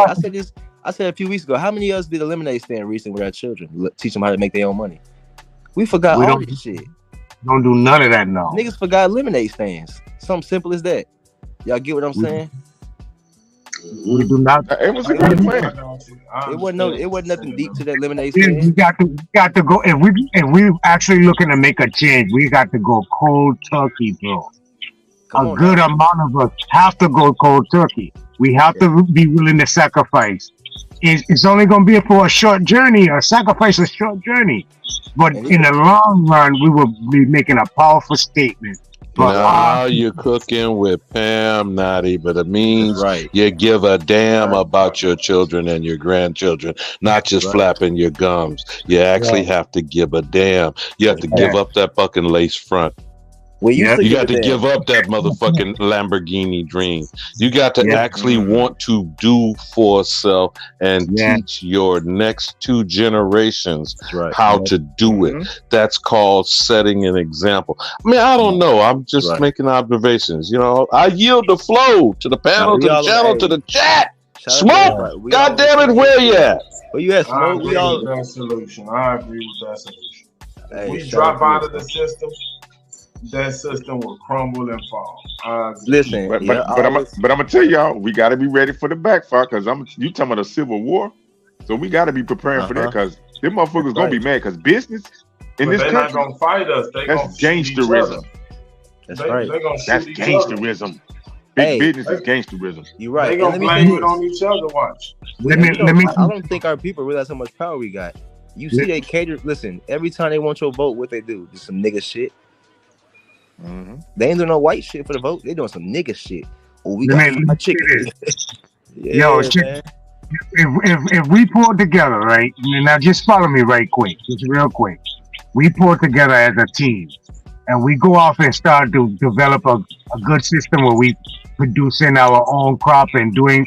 When the shit shut down and they missing us, and the system shut down, long as we stay in our area. They gonna die off. They gonna starve to death, bro. They gonna die of disease because we're not there to take care of them. We got our system. That's right. Yeah. Them niggas, That's the fact. That's the point that I was trying to get to. Theoretically, for sure, theoretically. They don't know how to feed themselves no more. They just as lazy as you and me, bro. That's right. That's right. If we step up and they still thinking we're gonna do for them 10 years from now, they're gonna get a big fucking surprise in their face. And you know what's crazy? They're not mentally lazy. We became mentally lazy. They physically lazy. We became mentally lazy. You know what I'm saying? To where we don't want to think about the hard shit like creating the system. They like, oh, this is great. This is what we do. We're great at creating systems to eat off other people. Meanwhile, we over here like I got into an argument with my folks. Key, somebody gotta be the police. Somebody gotta do it. We can't police ourselves. I said, God damn. But you policing me around the house though, right? Come on, man. We became mentally lazy. While the whole time they teaching their kids, this is what you gotta do when you come here. You gotta figure this out so you can take over. You see what I'm saying? Wolf, I disagree with you that we became mentally lazy. I think we became miseducated. They did the shit on purpose. I mean, that's your perspective. I think that's a factor. That's a good factor. Yeah, but even sabotage. They could be mentally lazy. They could also be mentally lazy. You know what I'm saying? Just Keep missing, if you keep missing the cause, you never see the effect. So the cause it's not something they did to us. It's something we did to ourselves, bro. We joined it. Nah, they did a lot, brother. They did a lot. They did a lot of burning, man, down in the early 1900s. They did a lot of think burning. of it like think about it like this. They did a lot of fighting. They did a lot of fighting. Okay. So go and do the study on New Orleans now. In New Orleans, 1/3 of the slave masters was black people that fought in the Civil War. Blacks, our people, that was taking that side of the government, that was going to be complemented in that structure. So, bro, what I'm saying is we fought for this shit to happen the way it's happening. You just got to know how to work it. That's it. We made the shit. So when we gonna start working what we made? When we get unlazy mentally, man. Take Since someone stole it, let it break down, let it catch on fire, and we rebuild and start something fresh. Because we created the first, we did it once, we can do it again. Take charge. Imagine if every nigga in the NBA quit. Every American nigga quit. Yeah. Nigga, shut it. Yeah, it's shutting down. Imagine if nobody voted, if no American voted, no nigga voted. It ain't no vote. That's why they bringing in replacements. That's why they trying to slip the replacements. Nah, it don't work like that. It ain't gonna work like that. Yeah, they know that ain't gonna work. Trying. I say trying to. You right? No, yeah, you right. But they know. I mean, because look at baseball. What you mean? That's one example. Explain it. Ain't that many major them niggas that just speak Spanish. Them niggas that just speak Spanish. Yeah, they just niggas that speak Spanish. It's just niggas that speak Spanish. Us. Them Dominicans, them motherfuckers are red skinned. It's a lot of niggas in there. You're right. Yeah, man. Them niggas don't count, man. Come on now. Come on now. Stop. They ain't on the same code we on. Man, they trying to get a piece of the pie, baby. It don't matter. I see your family still speak another language. They still your family. Bro, they still in the matrix. I get what you're saying, but they got a different mentality. They don't have our goals. Yeah, but they don't have a different physical. They don't have a different physiology. They still have the same physical ability as us because they are us. Why you think they can't get paid off of somebody who can't perform like us? Why you believe no one else? Right. Why you believe no one else like you? Someone lives somewhere else isn't oppressed as you, or oppressed as hard as you, or harder. Their mind just as oppressed. They dream. My problem is, why do we care though? They don't nobody care for us like that, man. We gotta. That's our problem. Wait. We gotta stop. Hold on. With caring for other motherfuckers, man. They look like us, but they ain't us. Check this out. Nah, them us, bro. I'm telling you. Them hold on. You said they don't care about you, but they trying to be like you. That don't make sense, bro. Hey, hold on. Okay, that's fair. The white I'm saying the ones from the Dominican Republic, they mimic everything we do. Yeah. Rap. Yeah. Dance. The Asian, what they doing? They done put with the break dancing, what's the name? Break dancing in the Olympics now. Yeah. Come on. And what? The Olympics. What is it? What you say? They put breakdancing in the Olympics. They added that one of the things in the Olympics. They tried to add it. I don't know if they're going to get it off. Which one? Yeah, breakdancing. Yeah, Samoa went to Olympics. Which one? We the Samoa. most imitated person on earth. Yeah, I agree. We are the most imitated person on earth. That's a fact. But that don't mean the other people that look like us are us and have our same plight. That's obvious. Yeah. Hey, but listen. Also, and if they showing that they do, I'm open arms. No, the ones that look like us, you right. I'm saying the ones from the Dominican Republic, they us. The ones from the Americas, yeah. Because most of them baseball players come from the Americas. Listen, I played baseball my whole life. My cousin it was in the Hall of Fame too, 300. But how many African baseball players do we know? No. I know a lot of South American and Central American baseball players, and those is niggas. You know what I'm saying? North, South, and Central America is the Americas. So them all niggas, man. Yeah, but them they Africans I get what y'all saying. In theory, you're right. But they can't. But they still brown noses, man. When they get here, they still brown noses, dude. So I mean, I get what But you're they saying. get weeded out at the bottom. They don't make it to the top. and check this out. And I'm gonna tell you, the only reason a person from another place will brown nose someone or make you feel like you brown nose because they speak a different language. What's so brown nose? What's brown nose? Hold on. They use that to their advantage. What's brown If you know a language that someone else don't know, you're gonna use that to your advantage, and you're gonna see yours. That's And brown plus you speak that language, you're gonna see yourself as a superior, as a more qualified person. I'm not trying to put no separation in no one. I'm just giving you a sound to reason on. I mean, I get what y'all saying, but the separation is already there. Now, I agree with y'all. We should make those allies and connections. I have no problem with that if it's reciprocated. I have no problem with that. Yeah, I have no problem with it.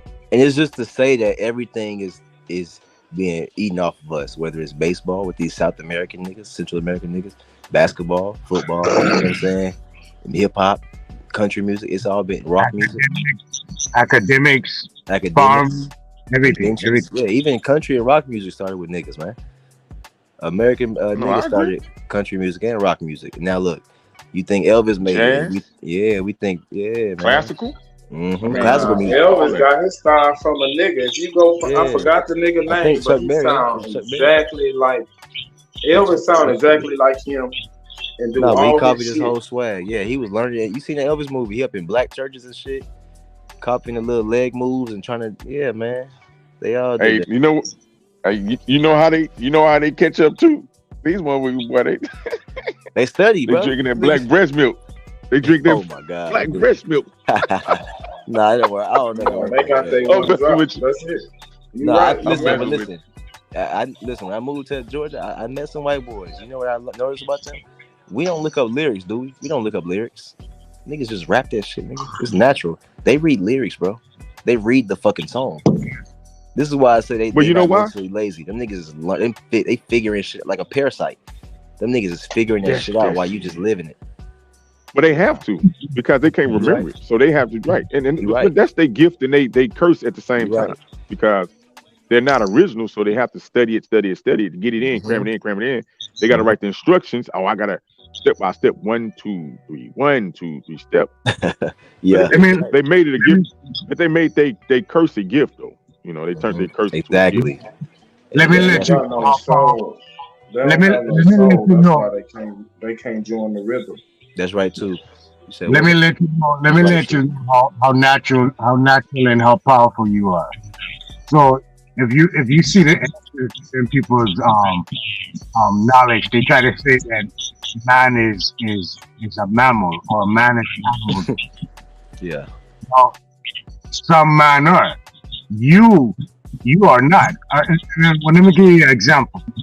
By natural instinct, an animal already have a habitual habit or habitual transition. The bird just naturally gonna fly south. You don't need no one to tell it that. It don't need to learn that. When it's time, it does that. The whale gonna fly. The salmon gonna spawn in wherever they. You know, I say naturally is embedded in them. Naturally, for innovation to come, is embedded in you. All natural. Now, let me give you a next example.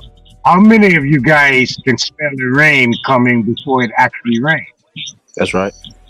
All right, this is a natural instinct you have, like nature, like anything else in nature, right? But the man, they don't have that. The man got to go and observe nature and repeat it to follow behind it so it can have a substance to itself. That's right. Human. But the original man, no, is already natural tuned to what's in nature. So if you see that and identify that in yourself, you already know who you are. Bro. You have no questions within yourself. That's right. You know who you are. That's why I was speaking earlier about what's natural, man. You know what I'm saying? I think they peeped that early. Like, oh, these niggas naturally just producing everything for themselves. Y'all get what I'm saying? Like, that's simple. Like, yeah, like these niggas got their own shit, their own food. They got their own kingdoms within each household is its own kingdom. So even the talk earlier, like, what if some of us want to just not do nothing or be lazy or something? It's like, I understand that point too, but my point was like, naturally, you did produce. It's just natural to do that. You see what I'm saying? Like he's saying about the natural land. Now these folks, they come around looking, what are people producing for me to eat off of? Nigga, we doing this shit in our house naturally. We got the, like, you making ice cream on the patio. Like you said, grandma selling hot plates just cause it's what you do for your community. You see what I'm saying? But, hey, go down there and take this to Reggie down the street. All right, grandma, I got you. You see what I mean? That's natural. That wasn't she not trying to eat off of him. She just naturally producing for the people. And I think that's the biggest thing to get from that is like, this is natural to produce these things. But these unnatural people came in and peeped that and realized, oh, they don't want to do this no more. They cool with us just helping them do this stuff. Now we got them. You see what I'm saying? Now we got them. They cool not producing their own. My thing is, nigga, I don't want no help. I don't want none of their help. I don't want to work. I don't want nobody giving me no check just because I'm giving them my time. Fuck that. Nigga, I'd rather produce something. Would you say that they exploited our nature? Our natural being is just, feeding the community, like you said. Do you think that we was exploited? You said were we exploited for that? Yeah, because if they can't produce and we the producers. Yeah. You see what I'm saying? Listen, they can't even cook, my dude. Oh, I know. They feed them motherfuckers since they still can't cook, bro. They still got food. They still use salt. They are the original. If you go to any soul food restaurant, yeah. You go to any soul food restaurant, it's full of pale faces. Come on, they remix our culture and master and sell it back to us. That's all they do. Remix and master. When I moved down here to Georgia, bro, and I met these few little white dudes, the white dudes would come to your house and eat some pancakes and be like, "What is this?" I'm like, "Nigga, that's Aunt Jemima, nigga." what the, bro? You never had no pancakes? No, they eating bread for pancakes, bro. I'm trying to tell you, they don't. It's a world of difference naturally, and like you said, they eating off of us. They exploiting us. They seeing like. And the thing is, just produce for ourselves. And like I said, we naturally gonna produce, but what we stopped doing was reaping our own benefits. We produce, like, even sports, right? Nigga, we producing sports. They producing the contracts while you niggas is producing the ABA. Yeah, we make that. We make that cool stylish, bro. The Louis Vuitton and Prada. Bro, we made all the clothes, bro. Come on now. We make that shit hype. We hype that up. Yeah, if niggas stop wearing Louis designer and shit, that shit wouldn't be cool no more. You get what I'm saying? Wow. But that's for everything. You know what I'm saying? That's for the Chinese hair stores and the weave and all that shit. And we stopped doing all that. Think about it. When we went to wearing white tees, they shut that shit down and started pushing that designer shit. Bro, come on now. Exactly. After they see the Chinaman, the only one making money off the white corner at the gas station. Yeah. Shut it down. Before that, the Fruit Balloon, Michael Jordan was their spokesman. But as soon as the Chinaman started putting it in the gas station, they shut that shit down. Think on it. When these niggas start going on the corner selling socks and shoes and Jordans and let me say this, man.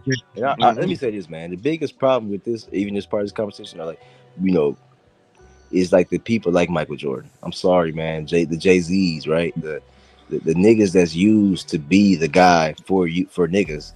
Meanwhile, they got like a Caucasoid or whatever. The system really they hand they back. These niggas puppets like LeBron and Michael Jordan. Man, Michael Jordan, the best thing for them white folks, man. Michael Jordan, the best thing that ever happened to Nike, and none of that shit coming back to us. You know what I mean? Hey, wait. They said they built a shoe around the player. They got a movie coming out. Yeah. They got a movie coming out. Nike. They built the shoe around Nike. You see, it was coming to him. Right? You said what? I think the movie called Air. Yep. And you see, they was going to him when he was in high school. He ain't made the high school team till he was a junior. I was always wondering how the fuck they knew he was going to be that great, unless it was some type of man. But think about it, they recruit us out of 8th grade. Come on now. They don't do that to no pale face. Nah, so hell no. They know who the battery is. That's right. We just gotta know who the battery is. Watch it. Looking at these people, bro. These people are really cool, baby. Yeah. They genetically made these fucking people, dude. They own these people.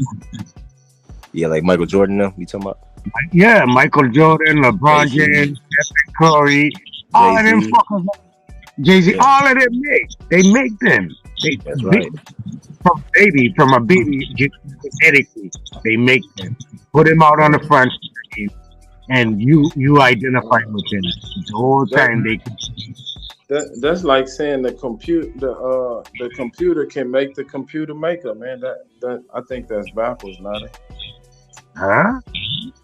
You're saying that these people made these people in the lab. That's like saying that the computer made the computer maker. That's backwards. So you say, right? Hold on. So right now you can go on a computer and ask them to you want to design your baby. They can go in, take a genetic code where your baby come out with blue eyes. Where's the blueprint coming from? What did you? They biologically making the blueprint up on it. GMO. Did you call them GMO? They GMO. What's the prototype that they modeling after? Like a human, like a genetic. Yeah. Mankind. That's what I'm saying. The man is the man, and mankind is the made man. You can't go backwards.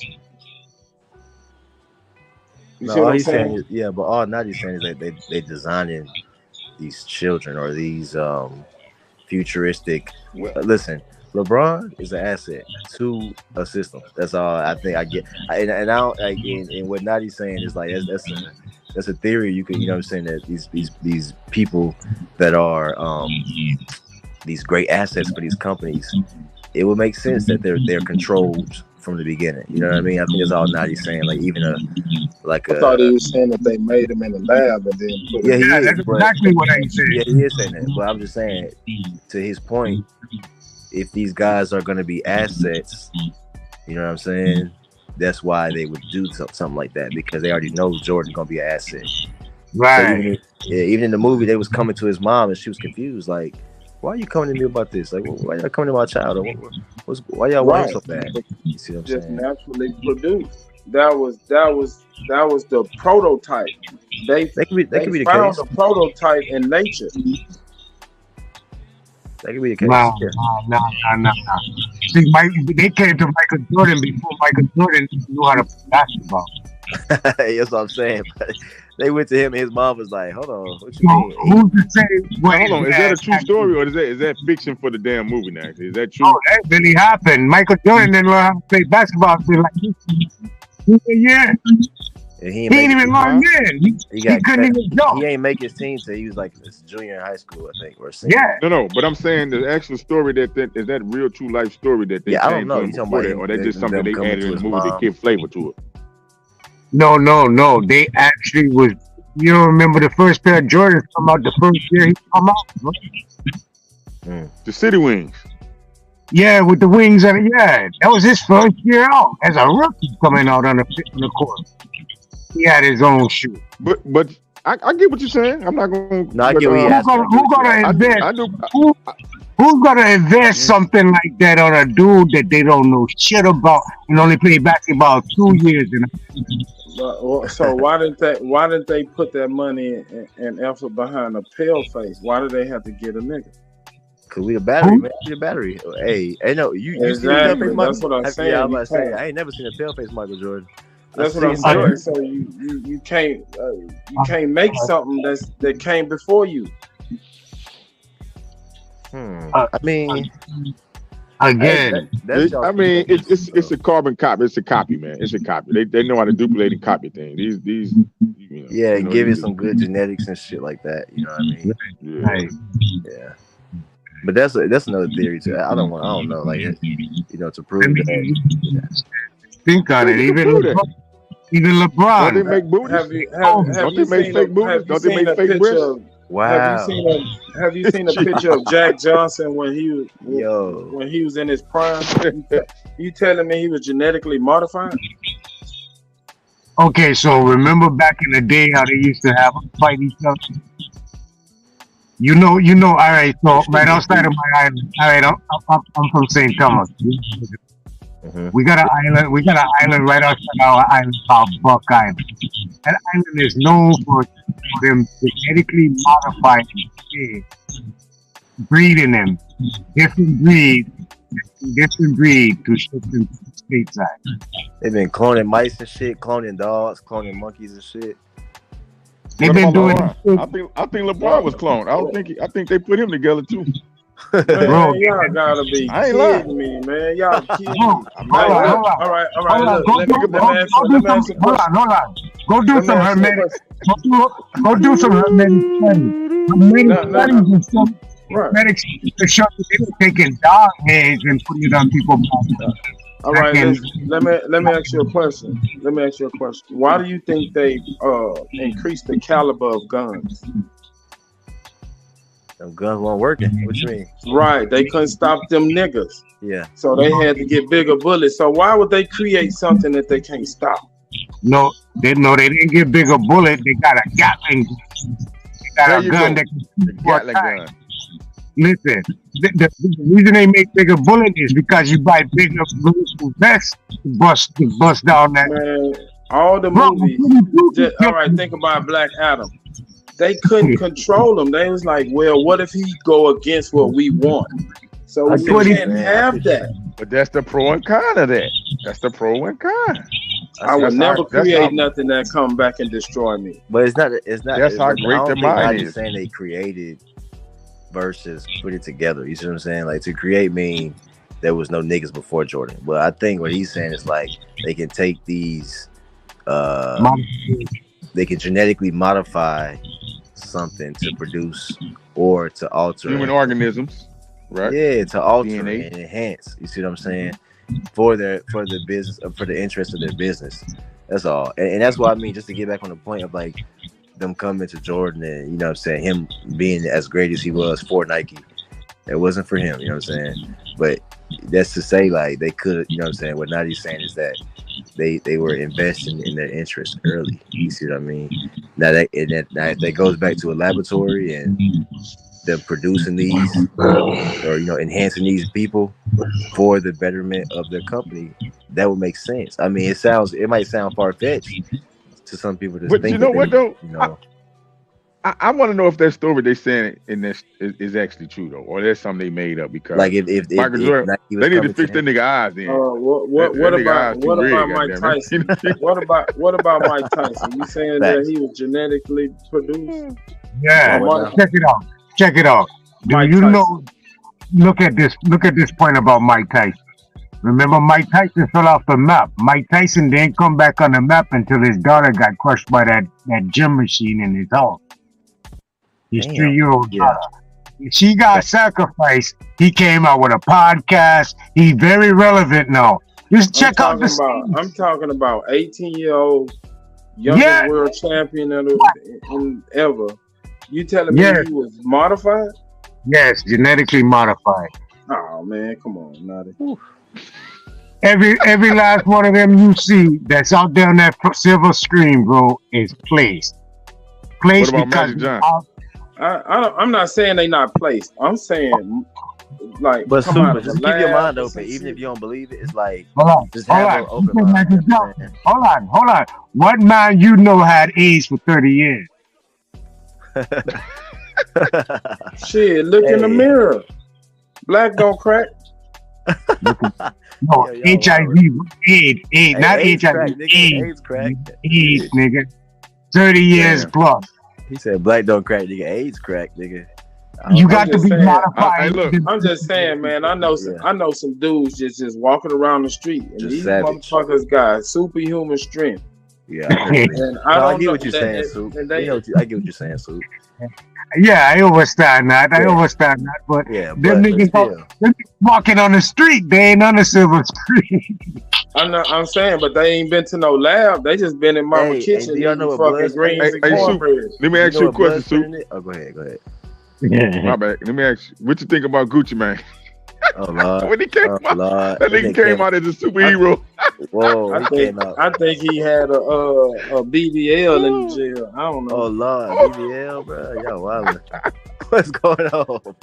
That nigga Gucci went in, nigga 7 months pregnant, nigga came out, motherfucker, looking like boy. That nigga had the baby. Goddamn, He had the baby in prison. Nigga look like Black Panther. He had Young Thug in prison, nigga. That was the baby, Young Thug. He had him and got out. No, but y'all know what blood spinning is? Y'all ever heard of quantum blood spinning? Like athletes be doing that shit. Yeah, blood doping. Yeah, they'll spin. They take their blood out and spin it to get it faster or get pure blood and get their blood back purified, and they'll put it back in their body type shit. Yeah, because it's almost like how they do with the plasma shit. At the plasma cells, that's called blood they just take the plasma out of it. Yeah, that's what Tyson be doing that. You putting your own red blood cells back in so you can move more oxygen around. Yeah, but even that technology to me is like, yo, think about it. And I just be it's a little. We done got deep now talking about people being made in labs, but like, what were the evil like? Think about the most evil scientists. Nigga be talking about evil scientists. Dr. Monroe. Right. I'm just thinking. My mind is like the most evil thing I could see or evil genius is them making people. So I don't put it past them, bro. But go back to Adam that's how they got on the planet. That was a lab experiment, brother. We was fucking around and produced this fucking Frankenstein, and what did Frankenstein do? He came back and burned down the town. That's what is happening right now. Yeah. People, Giselle 618 say I showing myself because I see shit different. Forgive me if I look at the Adam and Eve story though. Is that not crap? That's created. That's creating human beings. Yeah. That's lab creation. If you look deeper, the Adam and Eve story. So you never see first creation. You never hear Dr. Monroe. You never hear the Muslim or the Islamic Muslim. Yeah. You never, or even the Dr. Monroe's Island. NOI. The NOI even said that they had a guy, who was it? Abraham? Was it Abraham who was creating people and they had to push him off? It was one of them. That's my point. We created them, so how they gonna come around and create us? That don't make sense. It's a copy. It ain't created. It's like it's a duplicate. Hey, but you saying create us? Hey, you ain't Michael Jordan. Nigga. Some of these niggas is like divine. Some of these niggas is divine. Yeah, divine happenings. That's all I'm saying. Bro. Now look. Yeah. We didn't see Jesus walk on water, but we see Jordan walking in the air. It's some right, nigga. I see Jordan do some Jesus shit. I ain't gonna lie. Okay. Check this out. All right. Go. Wait. Go to Florida when they recruiting high school students, and them boys down there catching rabbits. You telling me that ain't no superhuman shit? I get what you're saying. I got you. That's what I was gonna say. I give you a natural mind like Scottie Pippen. I give you Scottie Pippen. Yeah. Right? But Michael Jordan and Scotty was better than Jordan. Some would argue. I would argue that. Ooh, Natty, hold on. Yeah, I would argue that. But he wasn't. Have you ever played basketball? Who, me? Yeah, have you ever played like in high school or college? Natty go get to work, boy. Yeah, I played basketball and football. But I was so mad I that did I like couldn't Scotty though too, though. Naughty. Scotty was my guy though. Yeah, Scotty. I didn't hate Jordan, but Scotty was my guy because I played more like Scotty. I was so mad that I couldn't grow past 5'8", that I was gonna go have surgery where I stretch my leg, put like things in my leg. No, don't do that. Don't go outside. I was that good in basketball, but I couldn't go nowhere because I was short. Yep. Check right. So it was like damn. And watch here. I feel like I was recruited because I hit the fucking presidential award twice in my younger elementary school, and I supposed to have been in the Olympics on swimming. So what you're saying is they made you in the lab, pretty much. I made it a lab, but I didn't cooperate with the program. I malfunctioned. Yeah. But nah, for truth though. Yeah. I mean, I don't know if they made him in the lab. I mean, listen. I just know they can do some great shit, and in business, it would make sense for them to, express interest in a investment early. So, and I think that's where Naughty was getting at with the Jordan thing, and LeBron and Kobe. Yeah, Kobe. Yeah, what's the odds of it being LBJ, aka King James? What's the odds of that? LeBron. It's crazy, man. LeBron James. It's crazy, man. Yeah. And his size and all that. Jordan was short, and nigga got 6'6" out of nowhere. Both his parents short. Like, what the hell? Oh. So because I'm taller than both of my parents, they gave me some laboratory shit. Well, I hope man, they was putting in the Gerber baby food, man. Sure. Hey, listen, Super. I ain't saying for sure he was made in a lab. But I won't say he didn't have no test on him. I can't say no for a fact he ain't had no test ran on him. You know what I'm saying? Just because I know all the sports agencies. But they test all of us, you know that, right? Of course, that's my point. That's my. So you proving the point. Look how common it is. So you mean somebody like their number one investment ain't getting super treatment? Hey man, oof. And it's not to say that he even knows everything, but I'm just saying like. I can see some evil scientists doing some extra work on the investment. I mean, you just talking about good business shit. If I got a homeboy that he take bulls to the rodeo. He got bucking bulls. Yeah. You think he's not gonna take care of them better than he take care of the motherfucking cow? That's right, and give them better food, give them better supplements. That's just business. Yeah. Well, I'm saying, even with that being said, he ain't got no regular bucking bull. He got the prize bucking bull. He had to pay $20,000 a calf for. He ain't got that $2 bucking bull. Right. But he gonna feed them and give them nutrition and vitamins and exercise. That $20,000 bucking bull, it was genetically made to be that $20,000 bucking bull. It ain't natural. Yeah. And I just thought about this, right? They need to vet these parents, because I've seen a pattern of whenever you see the greatest of these athletes, their parents be seeming very reserved, calm, and put together. Like it seemed like they was prepared for the success. That's why the daddies ain't there. When you see you see what I'm saying? The NBA draft, it ain't no daddies there. It's a mama. Mm-hmm. Almost like selective breeding, right? Like if I but you know what though? It be fathers there. They just don't want them in the picture though. Type shit. It be fathers around. Yeah. It be a lot of fathers around. Yeah, I just mean like if I got a lot of bullies, I got two good bullies, right? I'm a selective breeder. So you think that a young, Aboriginal man raised by another Aboriginal man is gonna go along with the college system? They don't work. No, but you know what? you know, when we get a certain age, we do break loose from our parents, no matter what we was taught. Like what Sniper was saying earlier. Like Naughty was saying earlier. Yeah, people break away from, you know, that money. Yeah, nigga, but you can they break away for the opportunities. Yeah. If your man is around and he instilling certain shit in, you telling me a coach gonna come along and break what your old man put in you? Yeah.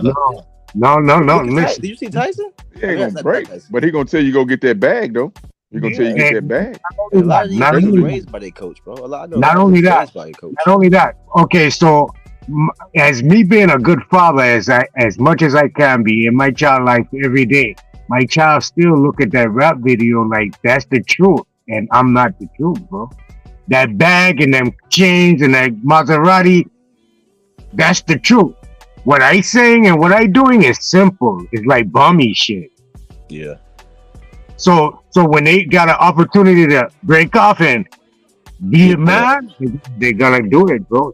You ain't hear what Brown Wolf said? Shit, the whole time he in the house, they put in rules and boo boo boo boo. But shit, he broke off and did his own thing, and now he bringing back the bacon, and they humble now.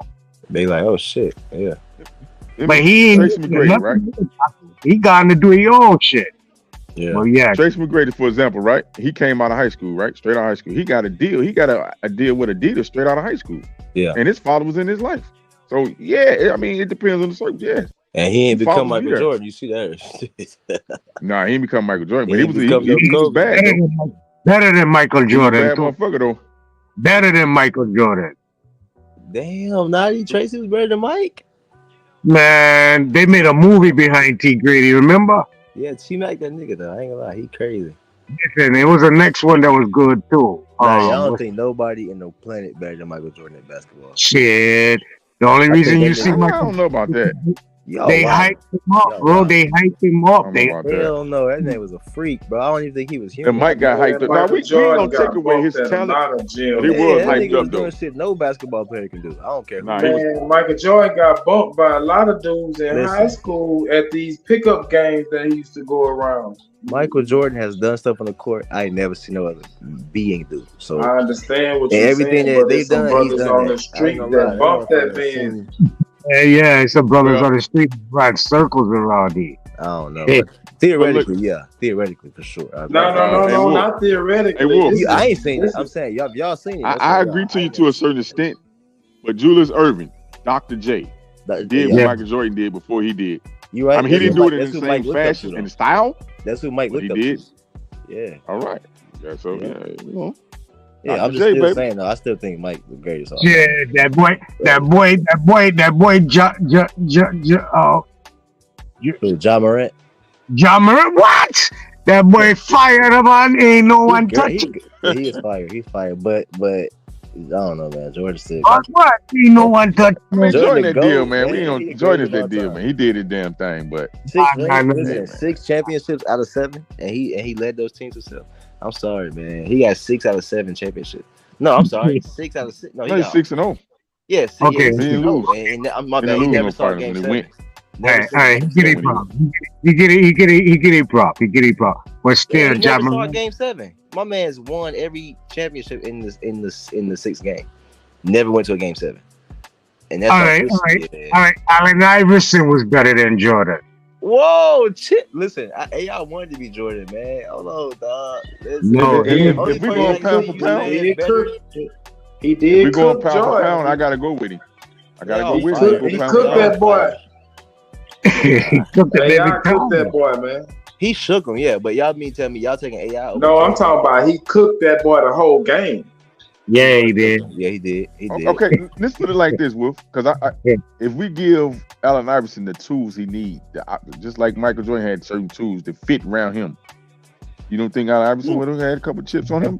I don't think he would have did 6 though. He would have had a few, but he definitely would have had some chips. Yeah, he definitely would, bro. AI, but listen, my top 3 is I would have had Jordan. 6. My top 3 is Jordan, Kobe, and then AI. So yeah, I'm right there with AI. Hell yeah, he took a team to the finals by himself. My guy. Kobe, that's what I'm saying. Closest. The only person I can see saying better than Jordan is Kobe. And my thing is to say that they all admitted that they were trying to be like him.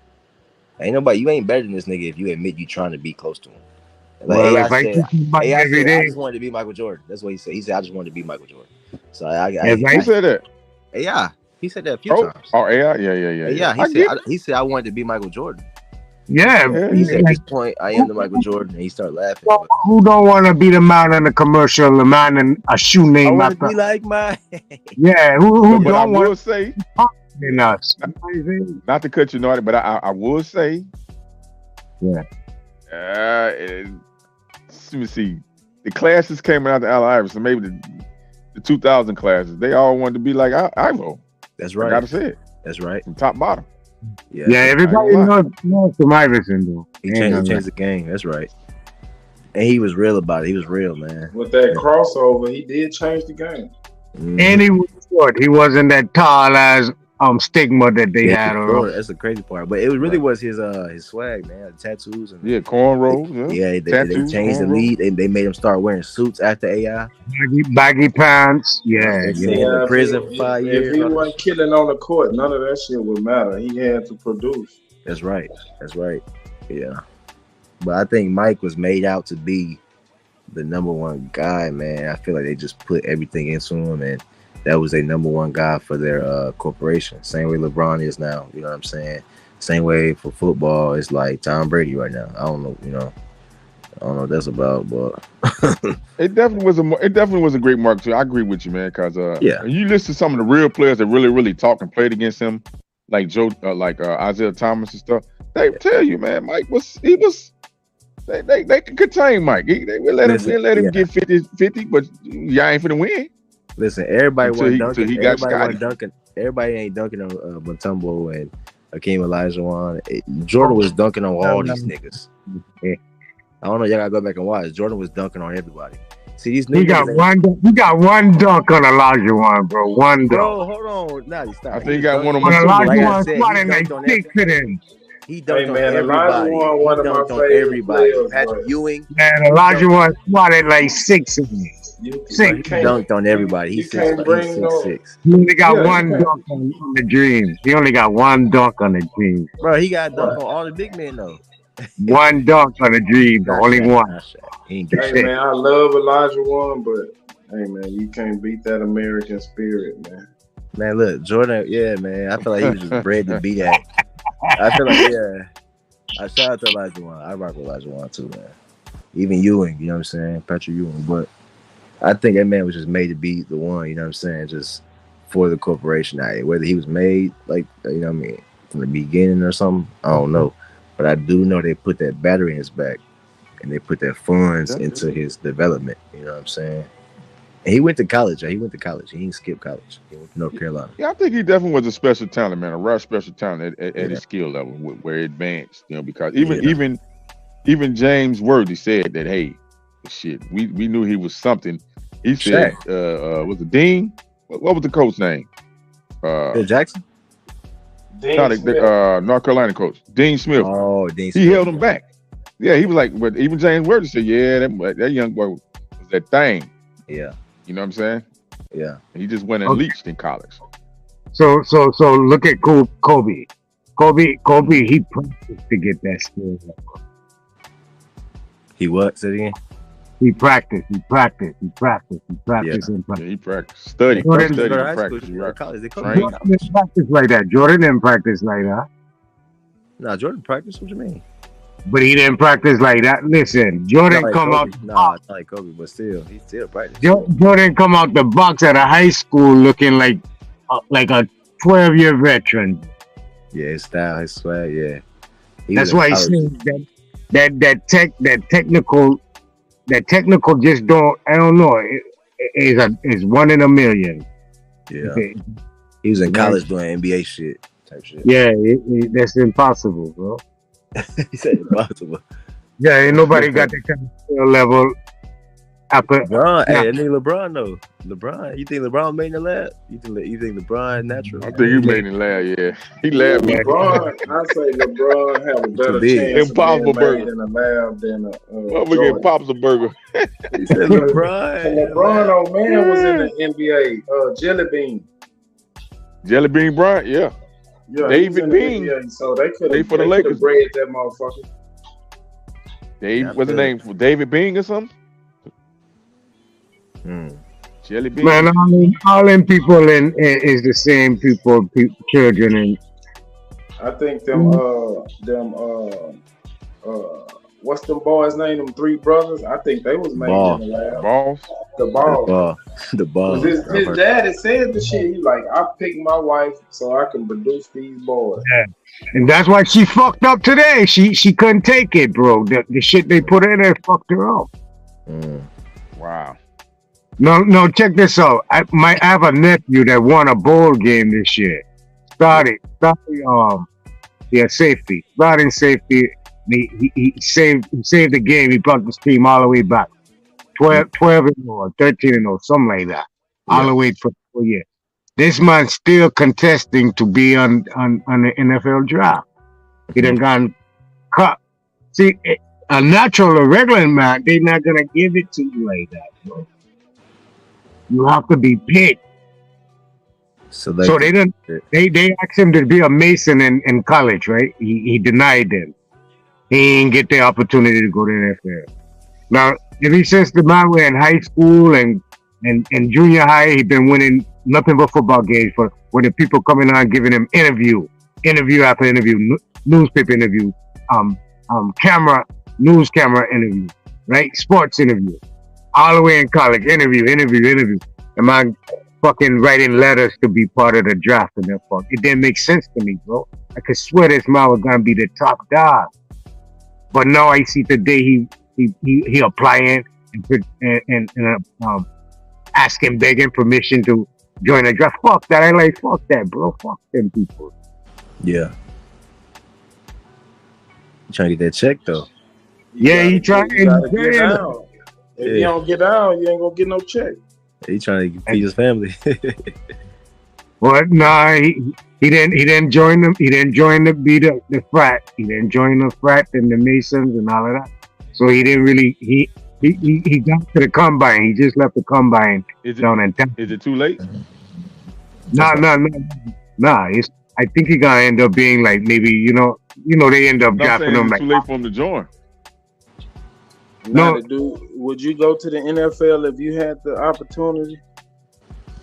Oh, is it too late? You know what? I would if I had the talent. Oh, you think it's too late for him to join the society? Yeah.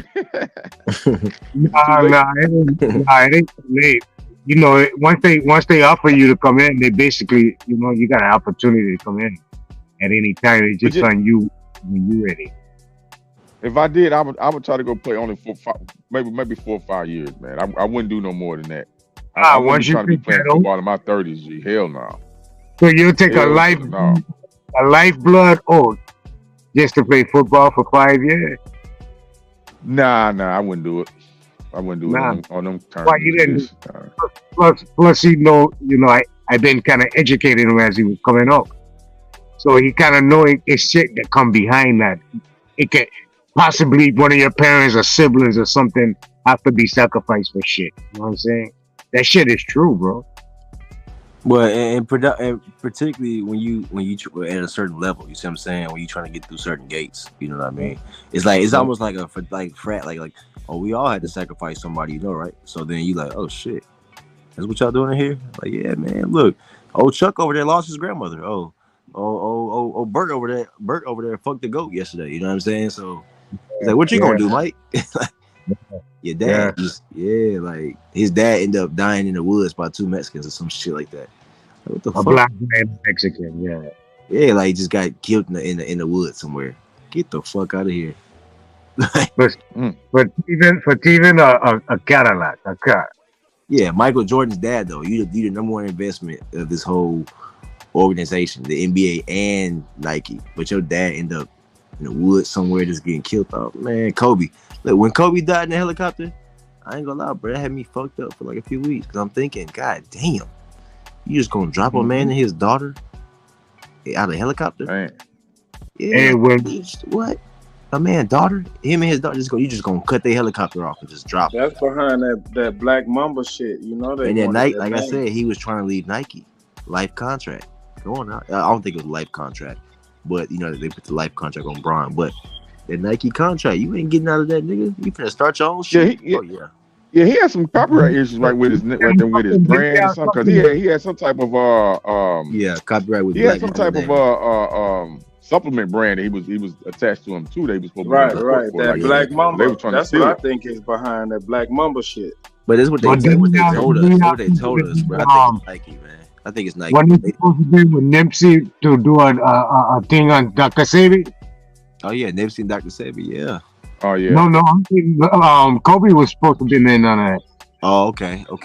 I word. I don't think that killing was behind Dr. Sabi. I think that shit was behind teaching them kids how to code.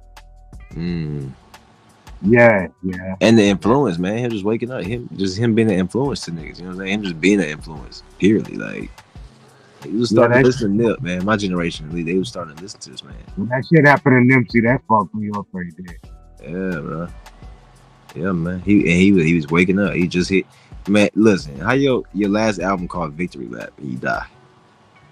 Come on. And bro. if you listen to the rap, he tells you to get your status corrected and become make yourself a business and get a bond on yourself. He gives some game in the. He said, "I need some real nigga reparations before I run up in the bank just for recreation, dedication, hard work plus patience." Man, what he talking to them niggas? You don't think the FBI was reading that man lyrics? He said, "I'd be damned if I slaved for some white crackers."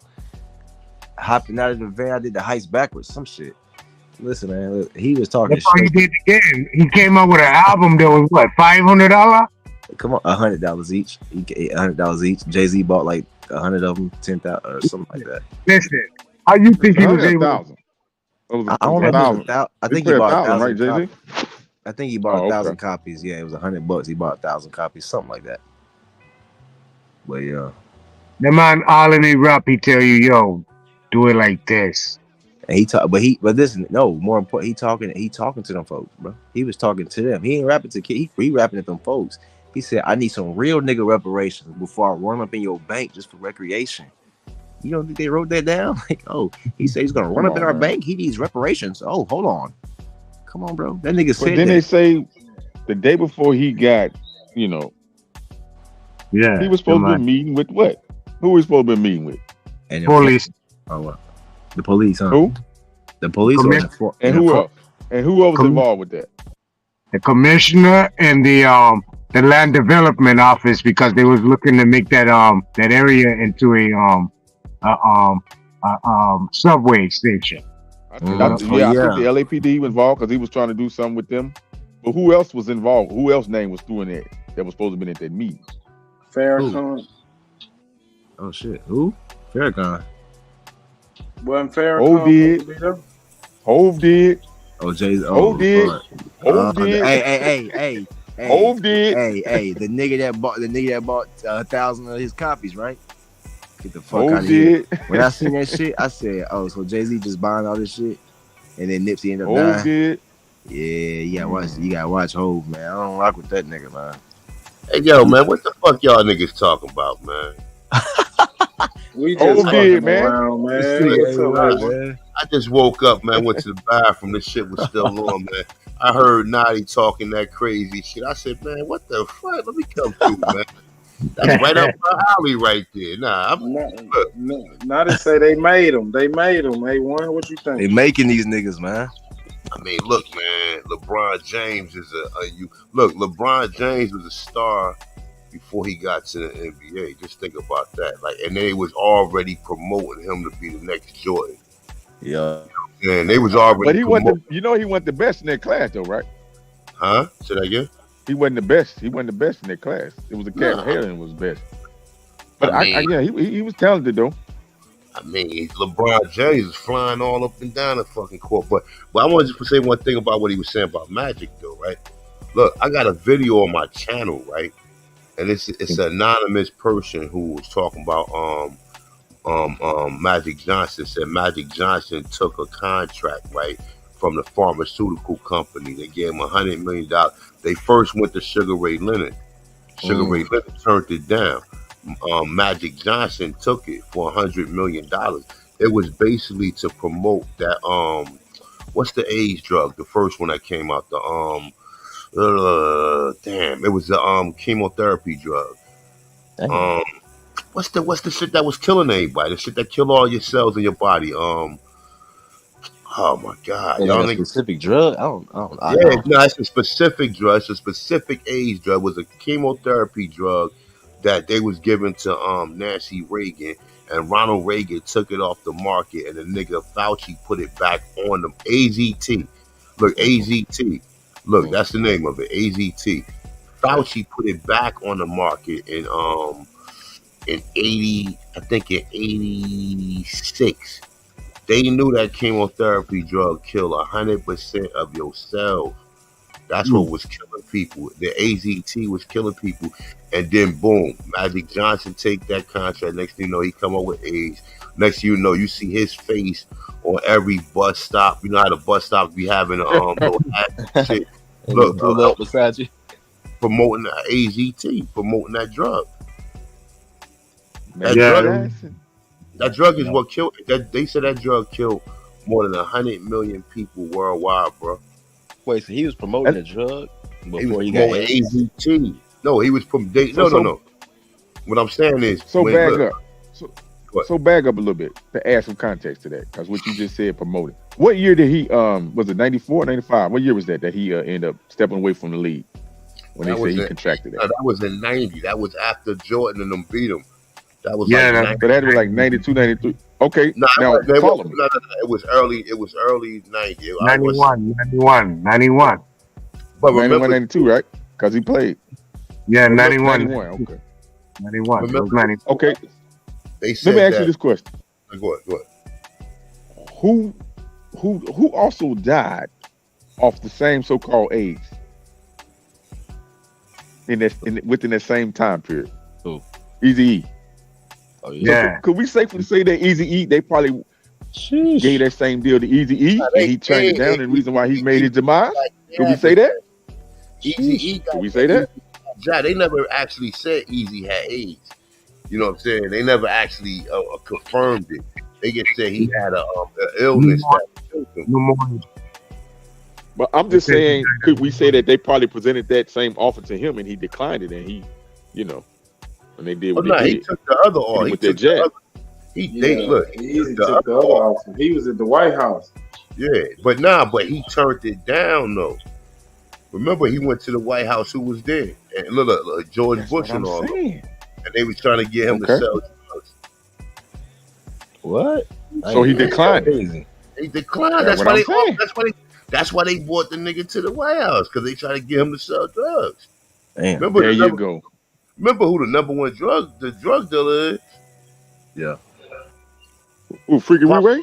Freeway? Bush, nigga. Papa Bush, the CIA, nigga. The CIA is free drugs here. How about the White House, nigga? The White House. Whoever pushed the White House, yeah. The CIA. Oliver North.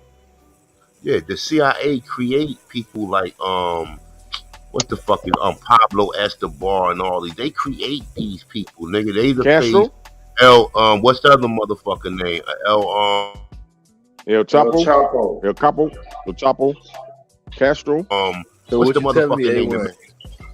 El Chapo. So basically, they taking meetings at the White House type shit. Like, is that? Well, no, that was at that time. Anytime you see Bush is involved in so much shit, bro. Pedophilia, heroin, MK Ultra. Remember, the nigga who tried to kill Ronald Reagan was George Bush's neighbor. Yeah. It was The Bush.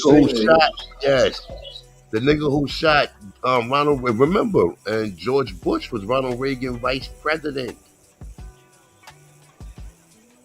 Dirty game, boy. At the same time, but I say one more thing. I'm gonna land my plane, right? What he was saying about like how they alter. I mean, I can go with that. You know what I'm saying? Shit, what they said, Jordan had like damn near a fucking 5 foot vertical. You know what I'm saying? Which is unusual to have a vertical of that height. Like, but I mean, it's definitely a lot of shit that take place, man. That these people be having these agendas, man. They'll do anything to push money, man, to get that money or to get that You know what I'm saying? To get that type of because the companies want the clout too from us buying into a lot of people. The influence, yeah. Exposure. It's Tiger Woods created. It's Tiger Woods created player. Oh yeah, him too. Look. I'm gonna say one more thing about Tiger Woods, right? Look, check it out, right? Look. You know, what's the fuck is his name? What's the Jack mother? Jack Nicklaus. No, not.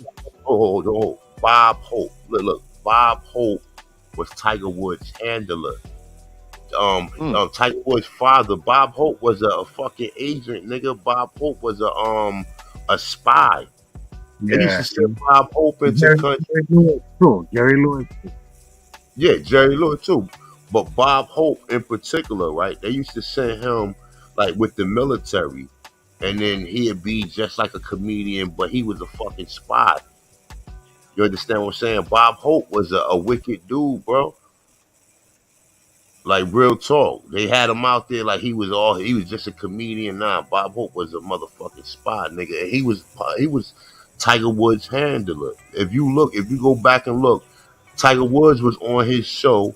Oh, yeah, I remember he was on the show. I remember When he that. was a baby. I'm talking about when he was like fucking He was doing a golf. He did a golf exercise. Exactly. You remember that shit? I remember that. His father was a military. What was he? He had some high ranking, right? He had some. He was like a general down there. His father was a spy too. They said his father used to go in and like when they went to Vietnam, his father went in there. Some shit he was doing. He was working for them, and then his thing was they wanted him to MK Ultra his son to be the best golfer. So they programmed him. They said, Bob Hope and them used to use mind control on people, man. Go back and look at the book. What's the girl name? I think her name Bryce Teller. Is it Bryce Teller? It's called Thanks for My Memories. The girl in there she talk about Bob Hope being an agent, Henry. She talk about all them Henry Kissinger, all it. Shit's so deep I couldn't even get into it because when they start talking about the girl said they was at Sylvester Stallone's house, and Sylvester Stallone had dolphins, and he used to make women have sex with dolphins. When I got to that point, I swear to God, bro, when I got to that point, I said, "Oh, this is enough for me. I'm out. I can't deal with this shit. That's too much, man. You can't take in all of this crazy shit, and it make you crazy." But when I got to that part but the book is called Thank for My Memories. And they also talk about how Ed Sullivan, right? They said they had the Jackson 5 molested right before they did a show. They said they used to have a big white dude come in there and molest them, and then they went and did the show. Like this is what she was in the book. This is what she was saying in the book. She was saying that on the Ed Sullivan show, she seen Michael Jackson and his brothers get molested, and then go out there and perform. I swear to God. The girl Shirley Temple said Ed Solomon's raped her. See? Yeah. All these getting raped out damn near every fucking picture she made, she was getting raped before them picture. The little girl, white girl. Well, look what they did to Brooke Shields. Shields was young. Yeah, they sweat it up. And now they trying to make it seem like like she's speaking on it now. Like, come on, man, nobody want to hear it because them same people who was responsible for that, you waited till they died off, and then you said something about it. Because everybody that was doing what they was doing to is damn near dead. Yeah, all them child stars are fucked up. You can't name one that was in the movies or on a TV show that's grown and fully functioning now. They all fucked up. That girl that girl played E.T. What? Drew Barrymore. Yeah, she fucked up, bro. Raven Simone, man. And that old boy, was it Orlando Brown? Orlando Brown, yeah, man. Yeah, they got them. Oof. Just think about it. What you gotta pay to be part of that, bro. Oh, all them Disney actors, bro. All them Disney actors. Remember, Disney was a pedophile, bro. But Disney, like I said, they use magic and they use a lot of Crowley magic to do what they was doing with them kids. Disney World buried on a indigenous burial ground. It's built on top of a burial ground. Exactly. Yeah. I heard that too. It's crazy. They didn't even mind to move the bodies. They just built the shit over the people. That's when you was getting movies like Poltergeist. When you seen Poltergeist, what they said Poltergeist was about.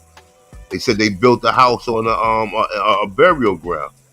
It was a Negro burial ground. Because where Poltergeist was at, that was up north. It wasn't no Mongoloids up north. Them Negroes. You know what I'm saying? So it's like, you know, even when you get the Poltergeist, when you watch the movie Poltergeist, they said that they was being haunted because they built on top of an Aboriginal burial ground. Man, they fucked that little girl that died. She played 2-3 movies and died on the ass. Yup. The one was stuck to the TV, right? Yeah, she just died, bro. Just like young, too. Like she wasn't even 12 years old and died. I'm trying to understand why did Michael Jackson The Exorcist? Say that again.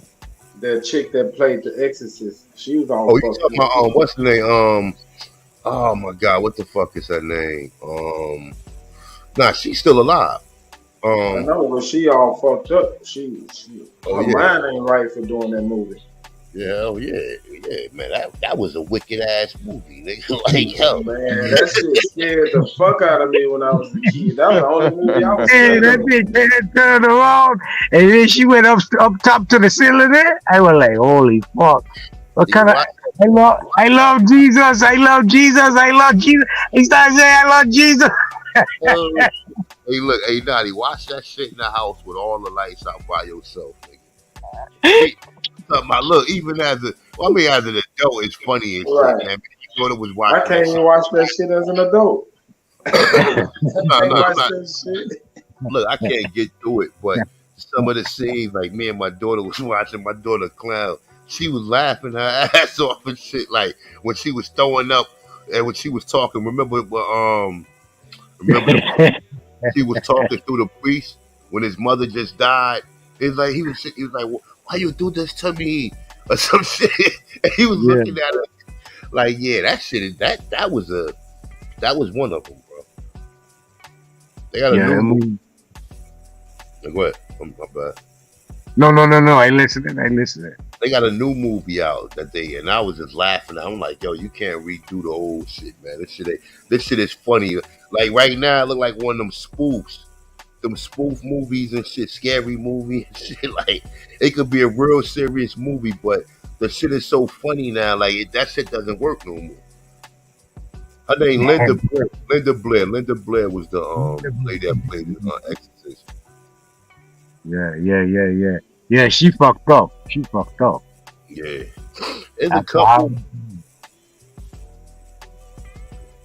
there's a couple movies that they put out there that was on some lower self shit or whatever. But yeah, what you was saying, that's some good shit though. I like to hear that type of shit, especially talking about what they be doing, like these experiments. And you talk about Yakub. Jacob. Yeah. They put Jacob. Yeah, Yakub. Yeah. That's the NOI talk about that, right? That's where Yakub was at. The German. You know who told him about Yakub? Noble Drew Ali. Right now, you know where Yakub was supposed to be at, right? Ireland, eh? No. Africa. The Brazilian island. Nigga, the Yucatan Peninsula, Yucatan Peninsula. Oh. The Yucatan.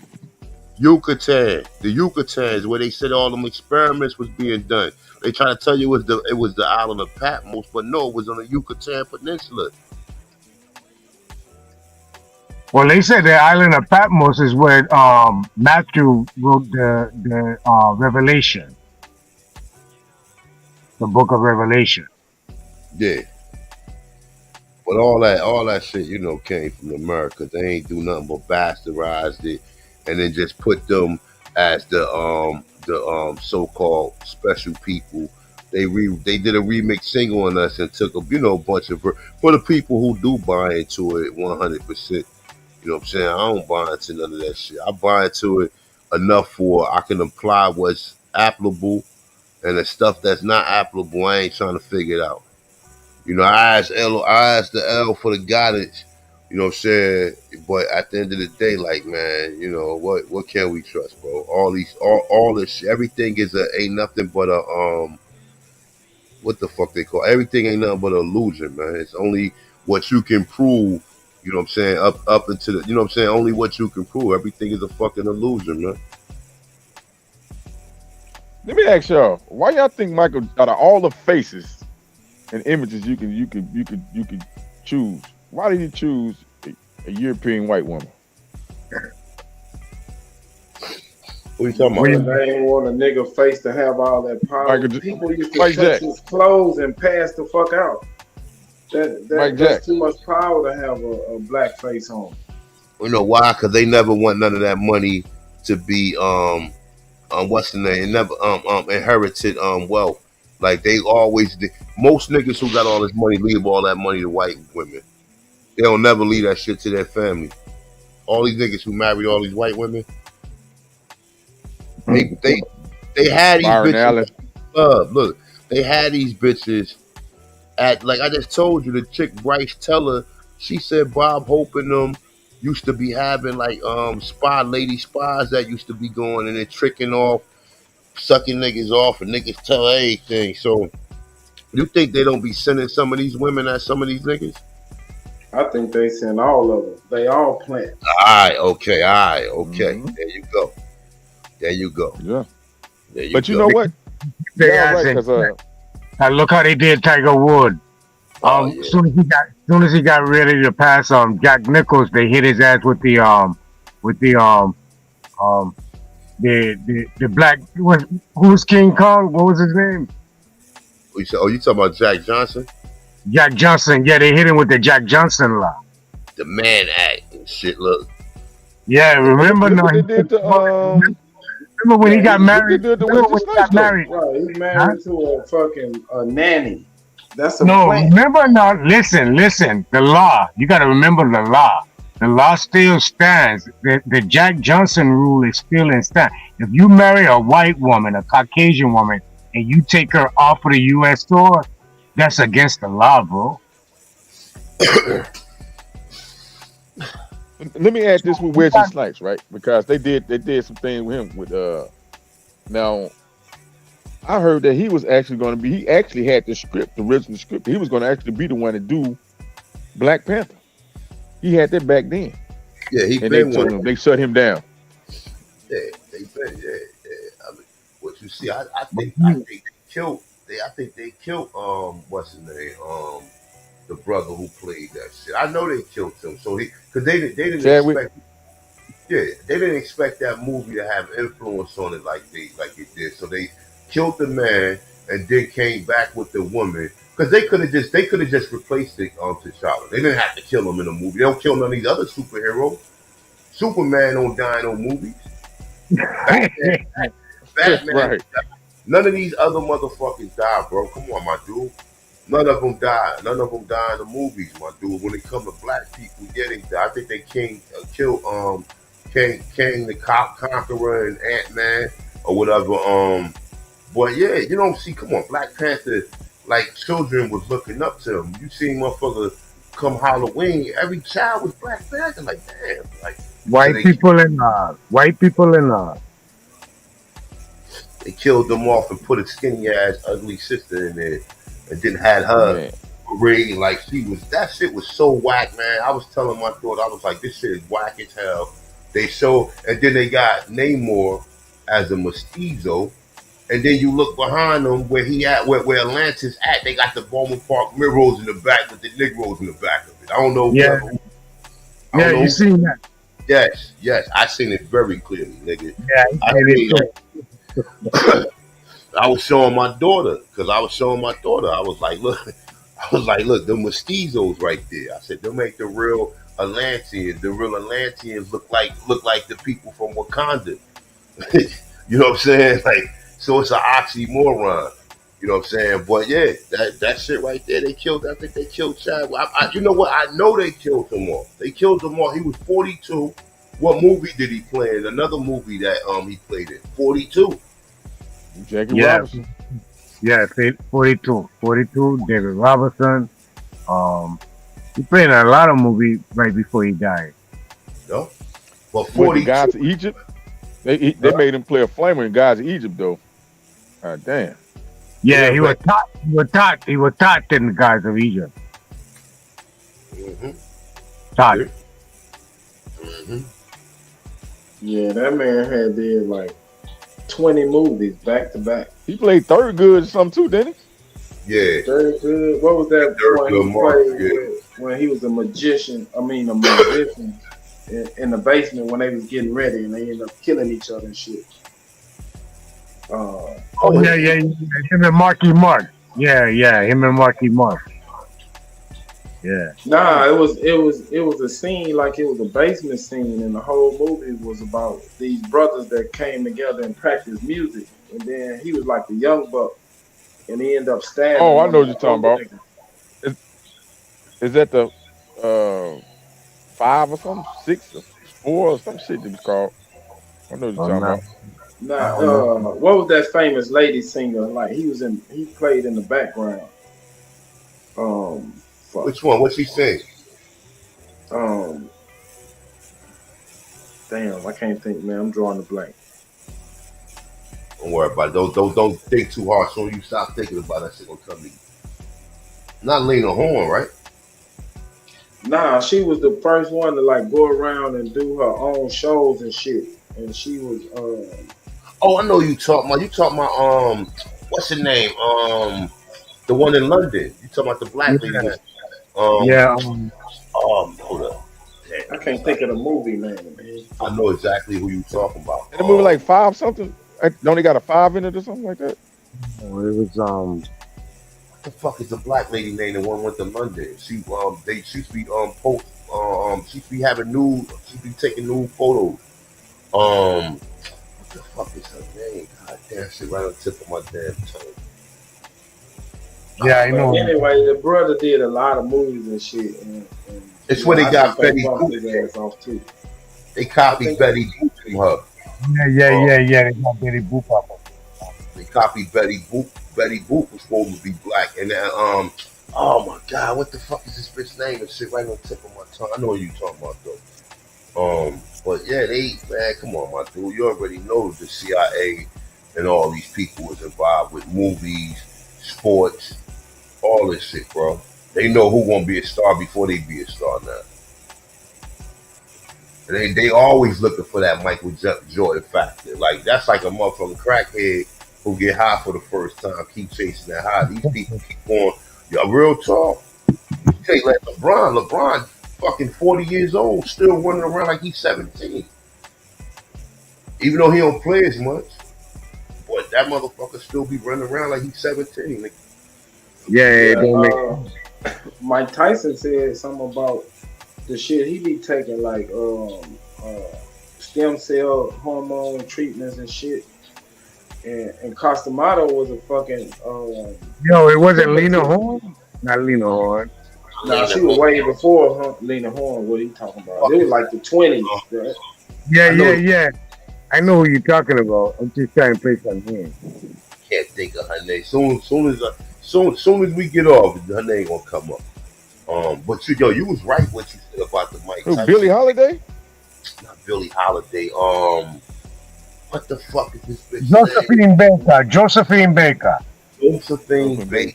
Exactly. Yeah, that's her name. Get back, Christopher. Christopher brought that up. Thank. Good looking, brother. But yeah, what you said about Mike Tyson after that shit happened with his young child or whatever. You know what I'm saying? Same thing happened with Usher child. You know what I'm saying? Oh yeah, down in the water. Oh, exactly. As soon as that thing happened, or she died on some treadmill shit. Like, come on, man. These people, like I said, these people wicked, man. These people for success. These people will make you, you know what I'm saying, make you do some strange things for some change, bro. Hey, that boy Mike Tyson said he got a trans daughter, nigga, that's built like him, nigga. I said, damn. Yeah. I remember he said that too, man. Have you seen her? She No, man. But Lil Boosie seen her. Lil Boosie seen her. Boosie seen her. You can Google it. She's a burly one. But he said all the women in his family big like that though. They you know. All of what women? I thought he supposed to be coming out. I thought he was in like a boys' home, like adoption shit. But I'm talking about some of the women in his family. He said some of the women in his family was like Mike Tyson with the same voice. That's what he said. Mike Tyson said it out of his mouth. Yeah, he said that the women in his family are big like that. Well, you saying the women he created, right? No, the women that like aunties and shit, you know. Well, that's what I'm saying. But no, Mike Tyson supposed to grow up in a foster home. He ain't supposed to know he people. Nah, he knew it. He knew his mother. Remember, he was in a boys' home because he was out there robbing and doing all this other shit. Oh, that's why he went to like a youth home and shit. That's what he was doing. Man, that motherfucker was knocking people out at 13, and then they put him under that hypnotist customato, and then they trained him. Look, a handler. Nigga, the handler. Nigga, you always, everybody got a handler. You know what I'm saying? Especially when you in the entertainment. You know what I'm saying? You in sports, entertainment, actor. They all being controlled, bro. All of them, man. And it's by the people. Like, I think that nigga Jimmy Kimmel is another Bob Hope.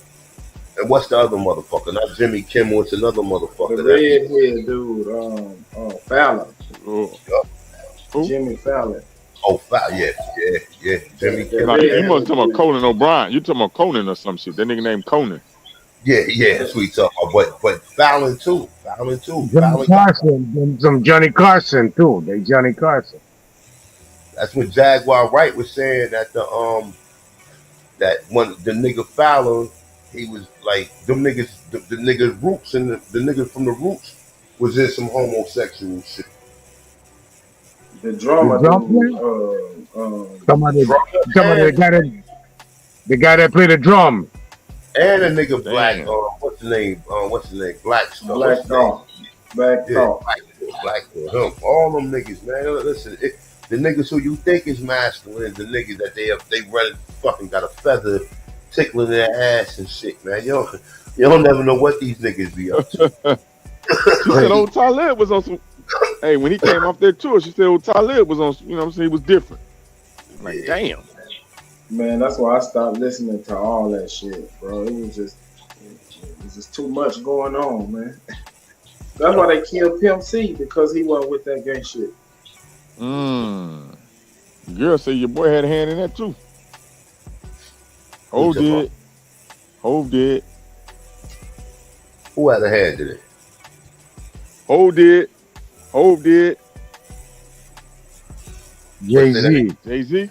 Jay-Z. Oh, you said because there was rumors around that he had supposed to had some relations with old Beyonce, I guess the younger days or something. Yeah. Now he had a sex tape and he didn't want to sell it. Remember he had the sex tape with Beyonce? Oh yeah. Right. Sex tape with Beyonce, and they said somehow Jay-Z got it back. So I got a homeboy. And think about this before you say that, Nadi. Think about this real quick, right? When Jay-Z first started fucking with Beyonce was around a Big Pimpin' time. Okay. So Big Pimpin', who in Big Pimpin'? That's the first time you seen Jay-Z really start reaching out to Southern rappers. They was even saying a nigga Bun B. He know what happened to Pimp C. And that's why he's still running around here Well, he got a little fame and shit. He ain't got no real fame, but he got a little fame. But you remember what Bun B said though, when they was on that set, that he was very protective of her, man, and shit, he didn't really want them around her. You know what I mean? He was on some really, you know what I mean? Some micromanagement close.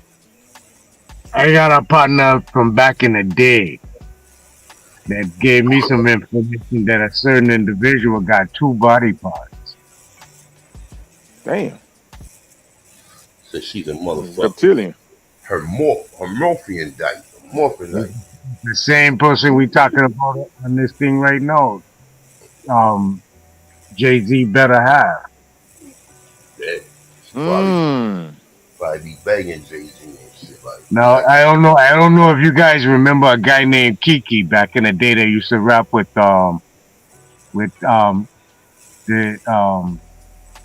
what's his name? Damn, what's his name? DJ Screw. He used to rap with DJ Screw back in the day. Lil Kiki. They called him Lil Kiki. I remember that name. It sounds familiar. Alright, so him, Lil Flip, all of them was on the same record label at one time. Swisher House. It was on Swisher House. So before Lil Flip came out, Lil Kiki was supposed to take front row because he was the best rapper on the Swisher House crew.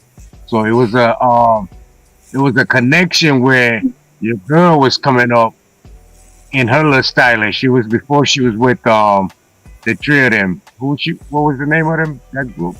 Destiny Child. Yeah, it was before them. It was not way before them, but like right before them. She was with another group. It was like 5 of them, I think. But anyway, that's where I got my information from way back then.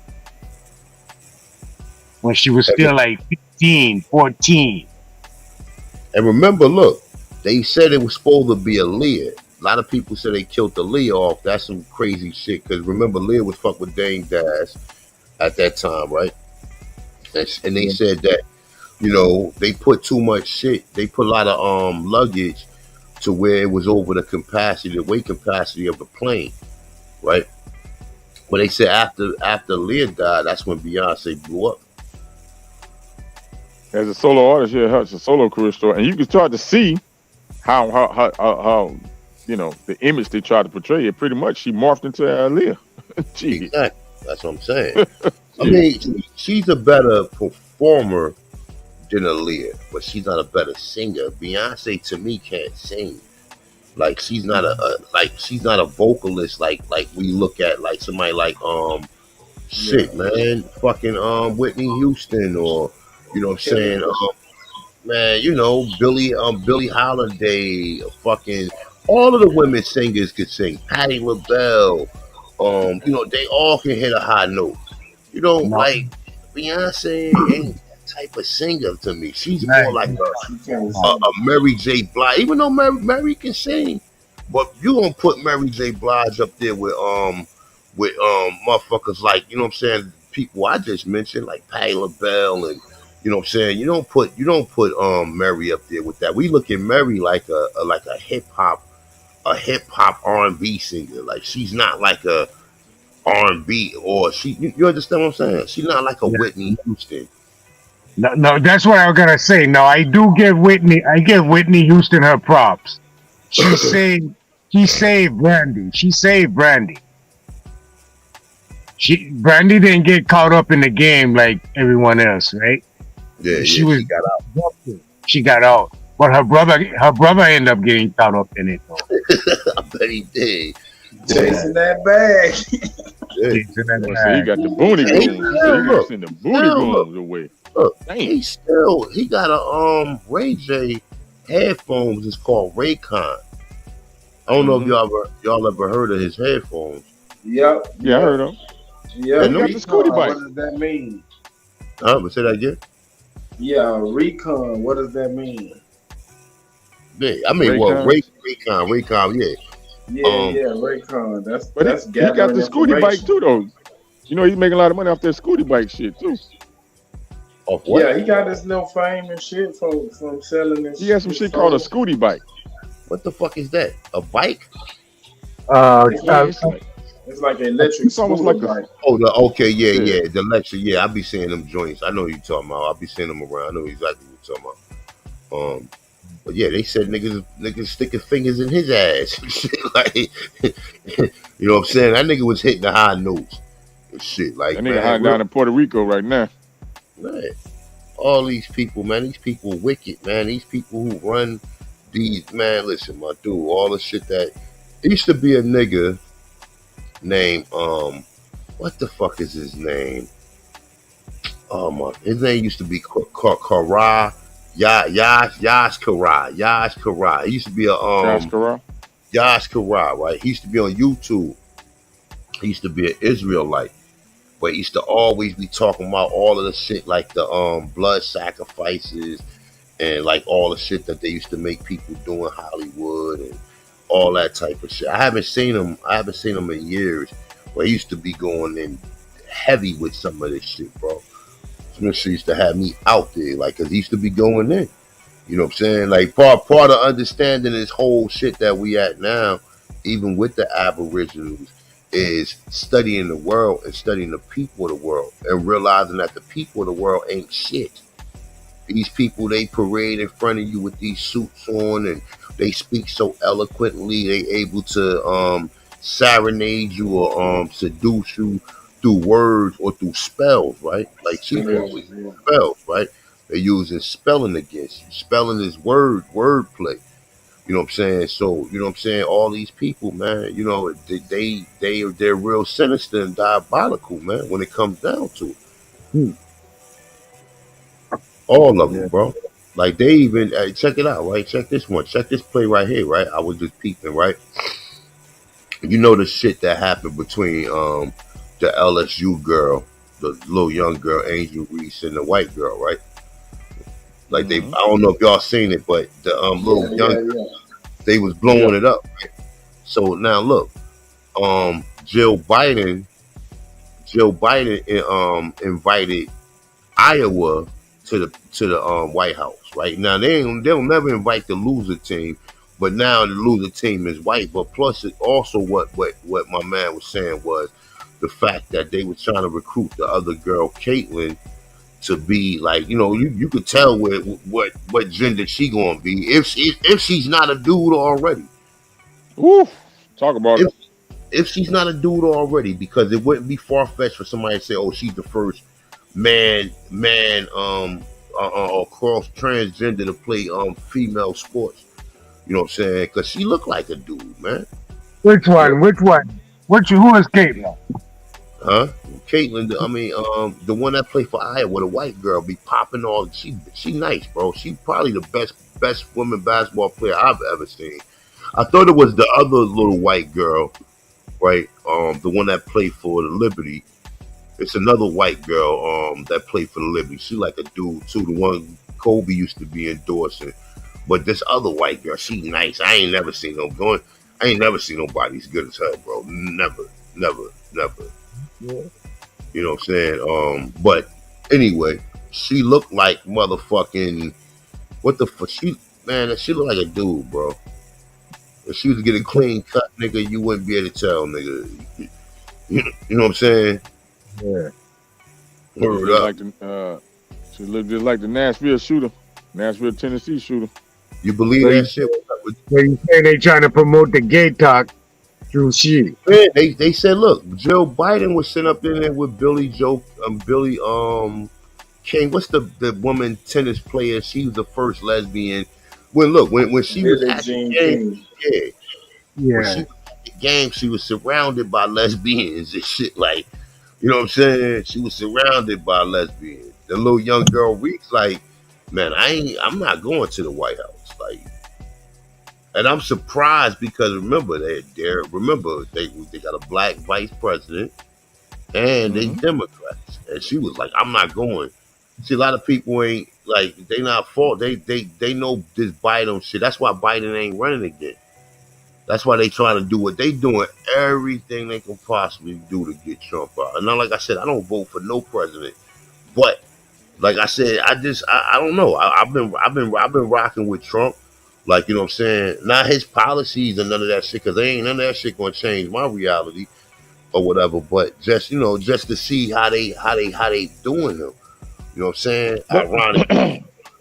but isn't Iowa one of those states, those Democratic main hub states of? I don't know the exact name of Iowa, because they supposed to be moving it to South Carolina, right? You said Iowa? I don't know. I think Iowa might be a blue state. But hold on, Yeah, that's what I'm saying. This is one of the Democrats. It might be a red state. It might be a red state. Democratic convention. No. You talking about it might be a Democrat state. Like you got certain states that's Democrat and Republican. Iowa's a Democrat state. It is a Democrat. Okay, so that's the Democratic. That's where they hold the Democratic. What's the name of that, right? The convention. Yeah, because I think they supposed to been trying to get South Carolina this next one. Y'all hear nothing about that? No. Yeah, the Iowa caucus. Yeah, they are. They do hold it. Now that you're saying that, then yeah, that's why they, you know what I'm saying, probably. And these people got multiple. But I think they're supposed to be moving it to South Carolina, though. That'd be interesting. South Carolina, is that the one where?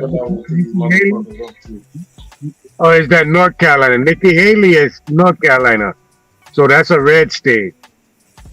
So yeah, South Carolina is a blue state. Yeah, you're right.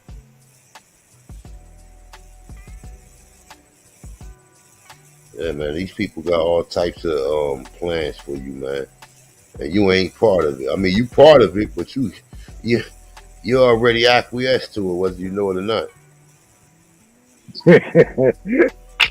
You already agreed to it. By default, Niggas will pull out a contract on you and go to the last page in the fine writing and shit and say this you see what this says right here? You gotta have sex with a goat twice a year, nigga. Nigga like, yo, I didn't know this was on my contract. Like, man, they got all types of shit, man. These people acquiesce too, man. Word is bond, bro. All types of shit, bro. All types of shit, man. But yeah, they used to be going in, man. It used to be a lot of YouTubers who used to be dropping a lot of I'm gonna just say I'm gonna say alternative media, man. I ain't gonna say like, you know, conspiracy theories. But you used to go find mad, like when that shooting just came out, man, you'll find mad niggas talking about that shit. Now they either shadow ban it or block you. Or you gotta go and bitch you. You gotta go and bitch you to catch some of them. Cause niggas ain't watching the news no more. They on YouTube breaking this shit down. Yup. That's a fact, bro. This shooting right here. Look, what's the first thing they said every time? See, they stepped it up, bro. I remember when that Columbine shit first happened. That was the first shit that they was a fake. The first shit that was done with crisis actors, bro. What happened to Michael Moore, fat ass, after that shit? Remember him? He the one came out with that shit, Bowling for Columbine. Remember that movie came out? What happened to Michael Moore after that? He had a couple. He had that one, and he had another one up recently with the guns. He had one recently talking about the guns in Detroit, talking about how they were trying to take the Second Amendment. It was dealing with the Second Amendment. I haven't seen him after that. And he also, he did that Fahrenheit 9/11, which was some bullshit. yeah. Shit wasn't even all that. the crisis acting bullshit. He was the one out front, like trying to tell it on him, but really he was part of the act. Yeah, but see, he's a smoke screen. See, like he's a decoy. They had you have like a conscious or one of these individuals who you may think is conscious, but then they'll say some shit that'll put you right back in the matrix, bro. Right. You know what I'm saying? They playing both sides of the field. The good cop, bad cop shit. They try to say Jesse Ventura was like that. Remember Jesse Ventura when he was coming out talking against everything? Yeah. Jesse Ventura though, I don't think he was. I think he was putting a lot of shit out, bro. He was talking. I didn't know nothing about HARP. I used to watch that Jesse Ventura shit back around like 2008 or whatever, conspiracy theories with him or whatever. He was talking about the graphenite that was in 9/11. The shit, well, not graphenite. What's the name of the chemical that they said that they use? It's like graphene. Graphene. Was it graphene? The graphene is inside the injections. But the thermite, the thermite. That's the shit that they said that heats up to over 2,000 degrees and can burn through metal. What has thermite in it? What had thermite in it? What has what? What had thermite in it? Thermite is the shit that they said they used. I ain't gonna say that. At that shit that happened back around 2001. Yeah. I'm saying what was it in? What they said it was in the aircraft? No, it was on the beams, man. They sprayed the beams in the building. Okay. They said that they cut some of them. They said some of them, the beams was already cut. They cut the beams ahead of time. Like some of the beams was cut on an angle. Oh, I thought they were trying to say they had it in the aircraft. I was going to say, what? Fuck, you got thermite in the airplane? Ain't no building hit that plane. That shit was what's the CGI. name? Yeah, that shit wasn't ain't no build because they got the first video where ain't no building hit the plane, just blows up. And then they altered the video and made a plane hit it.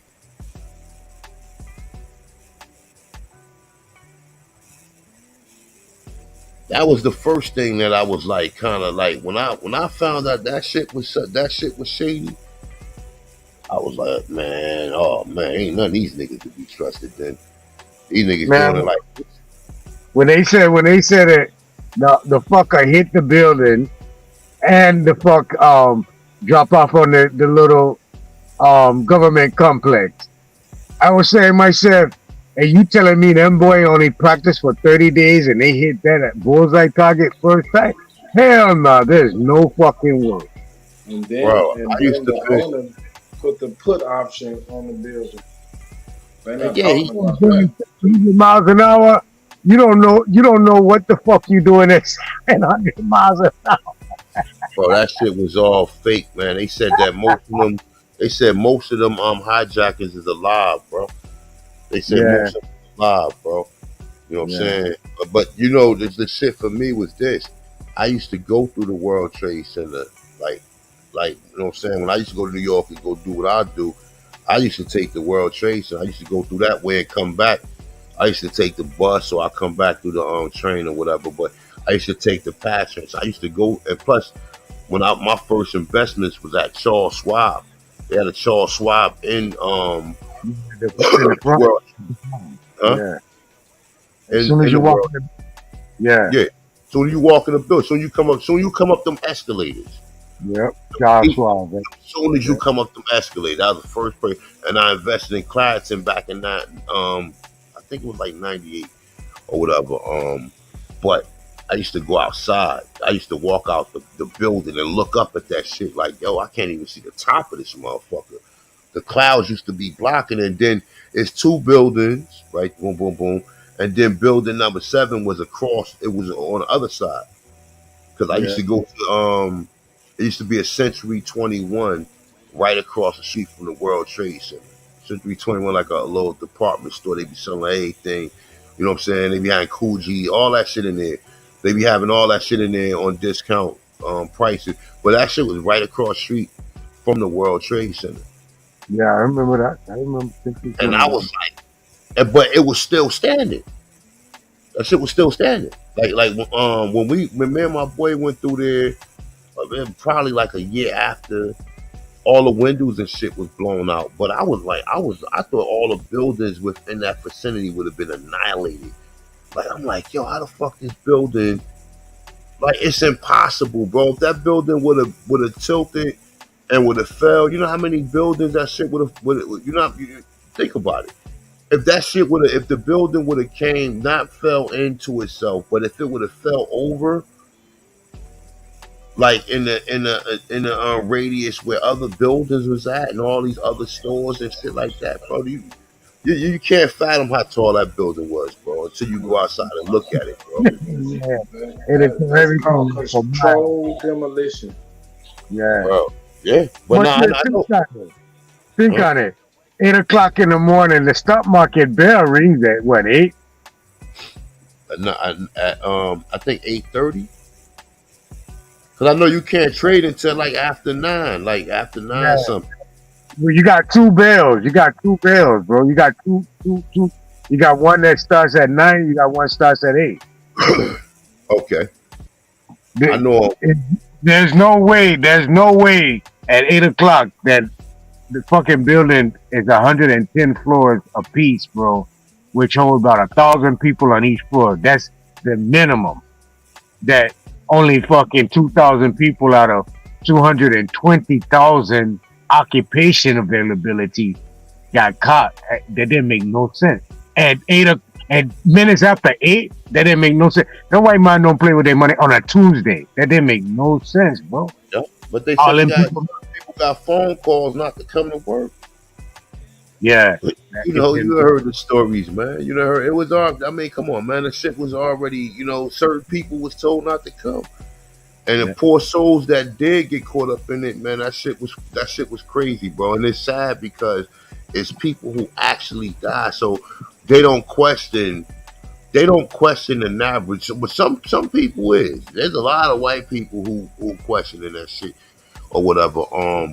But they didn't question the narrative, bro. They didn't even question it, bro. If it smell like shit, if a motherfucker say, well, we gonna go over here, right? We gonna go to this country right here because this country got like what they say weapons of mass destruction, right? Then you But no, get it. it was before that one. Remember they went to the one with the poppy fields in it. With your Oh, boy, Afghanistan. yeah, Yeah. with your boy Bush owns a lot of that commodity over there. A lot of that Yeah, property. but when I heard that what's the name of the company Cheney and them Um um um um um Halliburton. Halliburton. yeah. And Halliburton was the Halliburton. When you look at Halliburton, they got a family line that goes back, and they connected to the 13 families too, right? But check it Right. out, Halliburton. When you find out that these niggas was connected to them, and these niggas was going all right, so your company is a company that what? Then you was the same Joker that was in. You was at the whatever station, and the military dude kept asking you, "Do you want us to shoot the planes down?" Or what? No, that was another story that probably was created too. That see these niggas running double plays on you. That story. Remember, it probably never was no plane because they don't. They said that all the people that was on the planes, they don't have no family members. That these all made up people. So the plane story is fake too. They want you to believe that it's a plane story, so they create a story around it that people can believe. You see what I'm saying? Yeah. These people run plays, brother. They make sure that they dot all their I's and cross all their T's, bro. So that the regular person can't figure none of this shit out.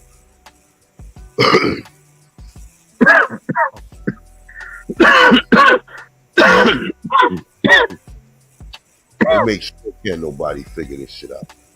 So you know, at the end of the day, man, you know, I mean, lot of stuff that people pay attention to. The average person ain't paying no attention. They watching Love and Hip Hop or watching one of these other reality shows, The Bachelor, or one of these other shit. These lower self TV shows or whatever, where they not you know they not getting no type of consciousness. They not getting no type of mental improvement. They not learning about shit. Like, you know what I'm saying? Like I said, man, when you learn, like when I first read Behold the Pale White Horse, Yeah, me man, too, yeah. I didn't believe it at first. I thought what's the name was a goddamn nut, nigga. I'm still out there hustling, living like a goddamn savage, selling drugs. I mean, when I first read it, I was sitting back like, man, it didn't really like. I just left mental notes of what I read, but then later on, when I came back around to it, I started seeing that shit vividly. I'm like, oh shit. Okay, this is the play for this. Okay, this is what's going on. Because in that book, he mentioned George Bush. Yeah. The much he said George Bush was selling drugs. He said he was a heroin. He said he was a heroin addict. Where's Bond? And he also pointed me to what's the white dude? Me and AP was just talk. Phil Snyder. You ever heard of Phil Snyder? Yeah. The nigga from Dulce, New Mexico, the one that they said was down. That when they was not, I guess, renovating, because them tunnels always been there, but they said it was renovating it, and then they said that they went too deep and they found some reptilians or some type of unidentified species, and they had a war with them, and they said that 75 Green Berets ended up dying, and he was the only one that made it through there.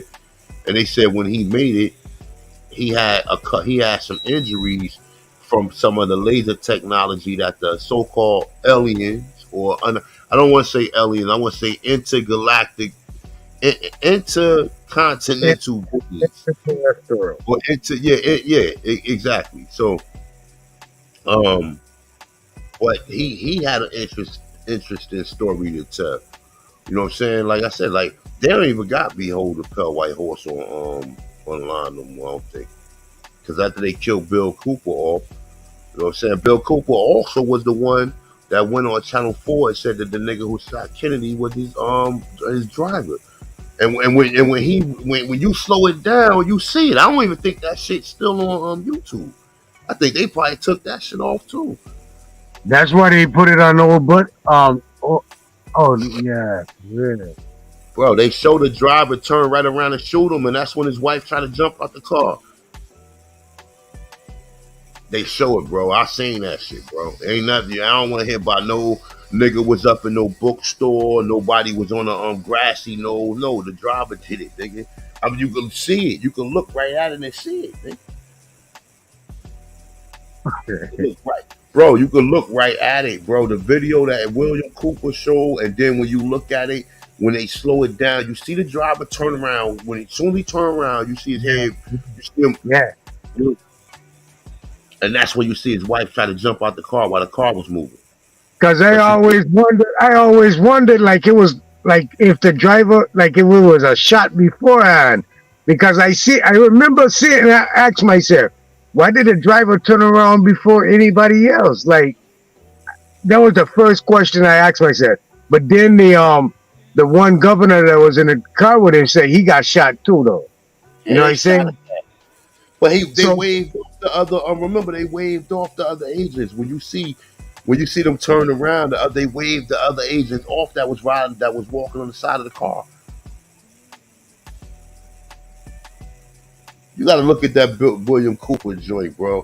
Like I be paying attention to the shit. Like I mean, when he said that, I'm like, man. See, I'm like this, man. People don't say things just to be saying it, man. Most of the time when people say some stuff, it has some truth to it. Yeah. You have to just look into it. It might not be substantial truth, or it might just be the only truth sometimes. You know what I'm saying? But at the end of the day, like I'm like when I hear something, when I hear somebody say something, especially when I brought into society, all these people good and these people care about us and all this, that, and the third. You know, once you start finding out about real history and you realize that, wait a minute, man, you niggas is doing experiments on us. You niggas shoot people up with syphilis. And hell knows what those they done did after that. AIDS, you know what I'm saying? Like, you know, all types of different things, man. All types of different genetic and chemical warfare, biological warfare. You know what I'm saying? Once you find out these people is rolling like that, then you already know what it's just like a nigga rep on the street. A nigga's a burglar. You think you gonna invite that nigga into your house for dinner?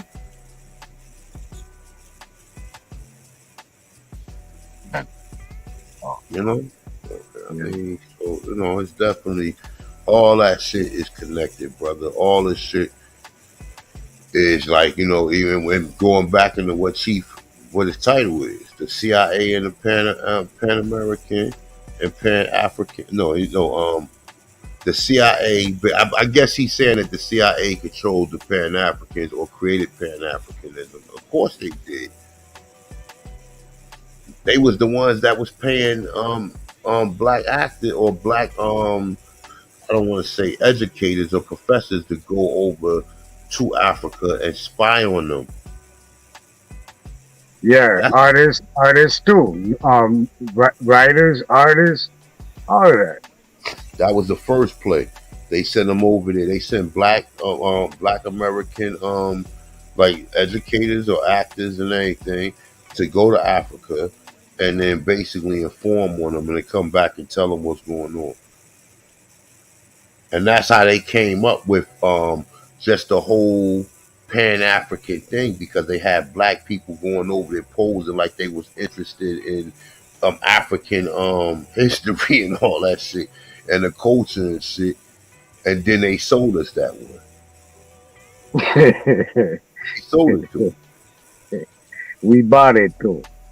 Yeah, they sold it to us straight up, hook, line, and sinker. Yeah, you know what I'm saying, nigga. You're African, nigga. All black people around the world, no matter what, even the black people from that island, is the sentiment island and shit, right? Where ain't no white person ever been at. No, they still Africans. How you know? You asked one of them? Did any one of you ever get close enough to any of them? How do you know? You niggas didn't even know they existed. Oh, but they black. They came from Africa. That's eugenics. That's all Darwinism. All that Darwinism, Francis Galton. They the ones who came up with black people was from Africa. People who look like Asian people is from that continent, Asia. People who look like East Indians is from Asia as well, right? White people is from Europe. You know what I'm saying? And so, and the Middle Eastern people is from the Middle Eastern, like the Arab people. Arab people are mestizos. They ain't nothing but mestizos. They ain't nothing but the bastardized children from, some of these empires that the Moors had these white harems and shit. That's where they come from. Off that Persian line, right? Nah, they ain't no Persian line. All that shit, some pseudo shit, man. It come from when the Moors was in the Moors. What was the Iberians? And when they created, when you see all of them harems and all of them are mulatto children, bro. Look at French Montana. French Montana look like a Dominican or Puerto Rican. He don't look he look like a fucking Puerto Rican to me. Who is these people? He from Morocco. Oh, that's where he's from. Yeah, look at We the Best. What's his name? Khaled. Khaled. He look like a Mexican. Look, he could be a Cuban or Puerto Rican or Dominican. You know what I'm saying? He look just like one of all them niggas over in the Middle Eastern shit. It's some made up shit, bro. Them people ain't indigenous nowhere. Talking about, all the people indigenous to this planet was us. Look like us, bro. But they had to do Darwinism. Darwinism is a way to control history. And then through science, they control history through science by telling you that, original people came from Africa. And then you go to, like I said, you go to Africa, there's nothing to be proud of, really. Like, from outside of Shaka Zulu, you know what I'm saying? I don't even know why motherfuckers be running over there like, we from Africa. So outside of Shaka Zulu and Egypt, nigga, what was Africa known for? Now, I know that they send people around the world to go to school, and you got Africans who educated. But prior to that, none of them people was educated. They got educated because the white man allowed them to come to their schools. Just like Marcus Garvey. That's Come on, man. You think Marcus Garvey in Jamaica, you think a poor Jamaican America, right? Do that to the most prestigious schools over in fucking Cambridge, England. Somebody invited him, nigga. How did he get there? Who was his handler? You see what I'm saying? In the 1900s, nigga, they not just sending people where you filling out you filling out an application to get enrolled to register for grant. They ain't got no grants going on. What, say that again, Nani? They didn't have any grants going on. Exactly. How you get to Cambridge, nigga? You know how much money that would take to get over there and go to school over there, nigga? Come really, on, man. him and Sylvester Williams, who started they growed up in a African colony, and Sylvester Williams actually was snatched from his indigenous parents out of Barbados and took to Jamaica, placed in an African colony, and that's how. When that made I just was talking about Sylvester Williams the other night when we did that joint. Who the fuck? He created the American Colonization Society, right? Yeah, Not the American. No, the African. Was it American? One too. No, I think it was. Hold up. You got the Anglo-Saxon Society and American Colonization. He created the American Colonization Society. He was part of that. Because he also went to a school in Connecticut, and then he also went to a school in England. Right. That's where he met Marcus Garvey and it was one other dude. It was three of them who come up with that shit. But they whole fucking journey and everything was paid for the African colony. See? And remember, the colony was just the company. The company was the company. Wasn't no fucking neighborhood or no village. It was a fucking company they was employed up under.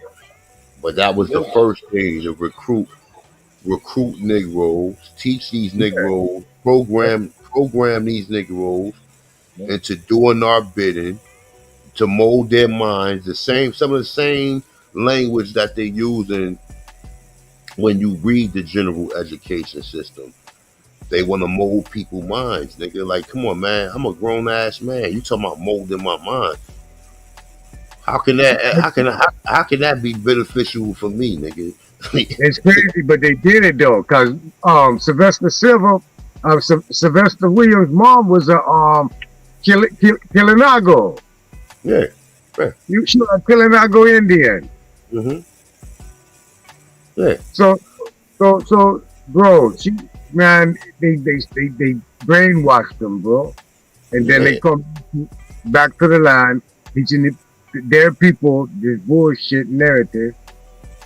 But I don't know, bro. I don't know. I don't know if what their intentions were, though. You know what I'm saying?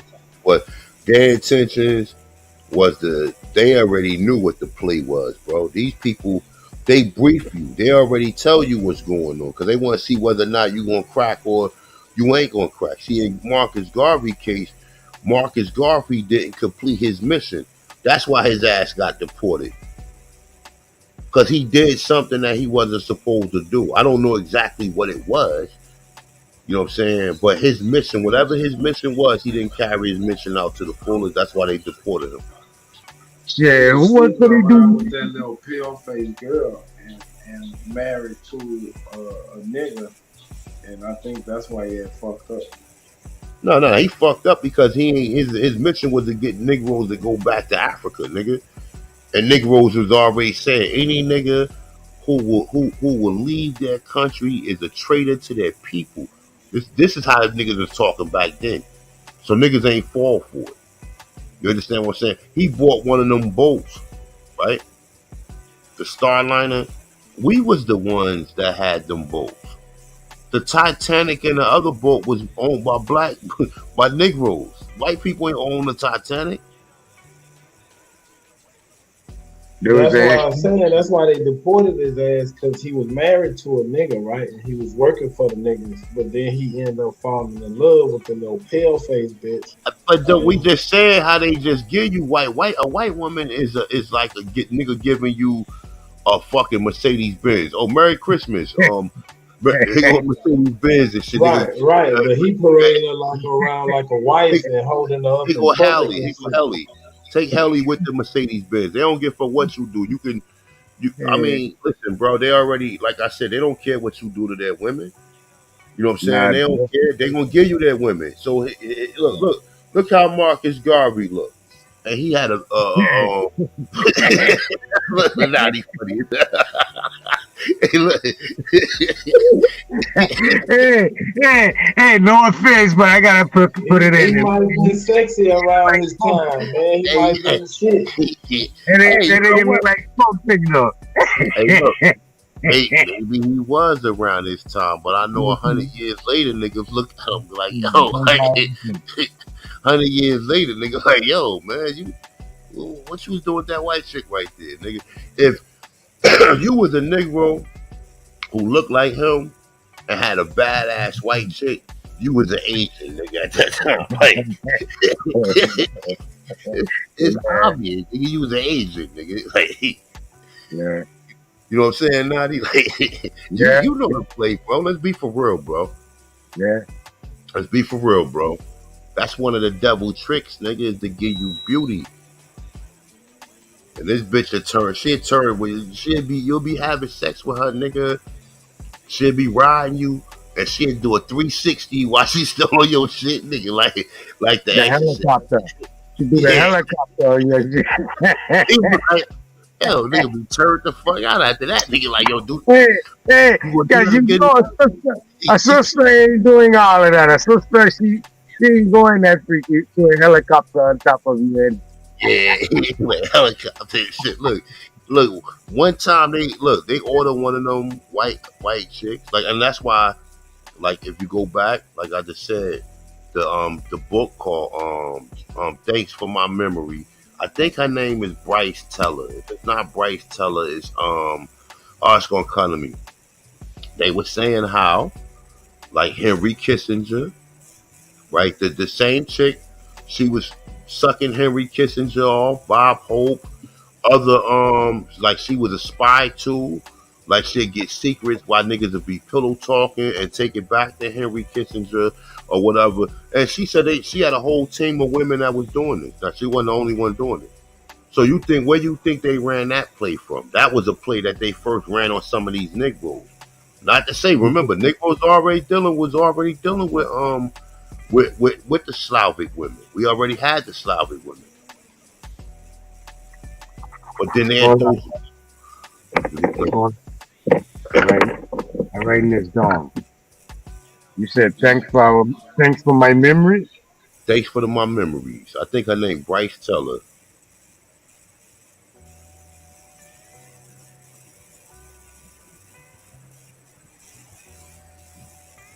Let me see. BRICE. BRICE. Yeah. Well, let me see if I can find it real quick.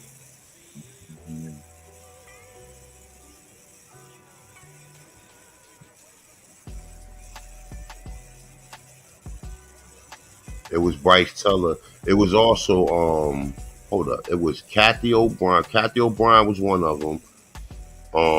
Bryce Teller, I believe Bryce Teller, and oh my God, what's the other lady that David Icke was interviewing? Oh my God, I think her name Dakota Wilder or some shit like that. Let me see. Let me see if I can find it real quick. Who was the guy doing the interview? What was his name? What's his name? What the fuck is his name? I just said David Icke. David Icke was doing the interview. No, not this one right here. Not Bryce Teller. Bryce Teller got a book. Yeah. I got that. Thanks for my memories, Bryce Taylor. You see it, right? But you see it, right? Kathy? Yeah. Oh, I'm writing it down because I'm on my phone. If I come off my phone, it'll take me off. So I writing it down. Check it out in the rise. Look, she got a motherfucking what's the name? Audio book on YouTube. That's why I was listening to this shit at, bro. Oh. And look, here go one of the Secret Life of Bob Hope. Huh? Hold up. Okay. You gotta And really look. They're a shadow band. Kathy O'Brien. She what she do now? Oh, Kathy O'Brien was one of the first. She was dealing with MK Ultra. They was using her as a, she was raised to be like a sex agent. The Oh same yeah, I thing with know her. I think I know her. Dakota Wilder. Well, I think that's her name, Dakota Wilder. Yeah, they said, look, that chick right there was supposed to be what's the little girl name that got killed that they always be talking about, man? Renee Ramsey. That's supposed to be her mother, nigga. And they said that the girl that the young girl didn't die. That young girl is supposed to be Katy Perry. Oh yeah, she looked like her though. Said she's supposed to be Katy Perry, bro. I'm not saying it's true or not. I don't have no way to verify none of this shit. I ain't saying that. I'm not sitting up here like, yeah, believe what I'm saying. Look, you check it out for yourself. You know what I'm saying? And your energy, if your spirit resonates with whether or not this is truthful or it's not truthful, I think it's truthful because the lady, like I said, when he interviewing her, it was another girl that came out later on, and she was dealing with like some psychic activity, but she was saying that was what's her name? Patsy Ramsey. Patsy something Ramsey or whatever.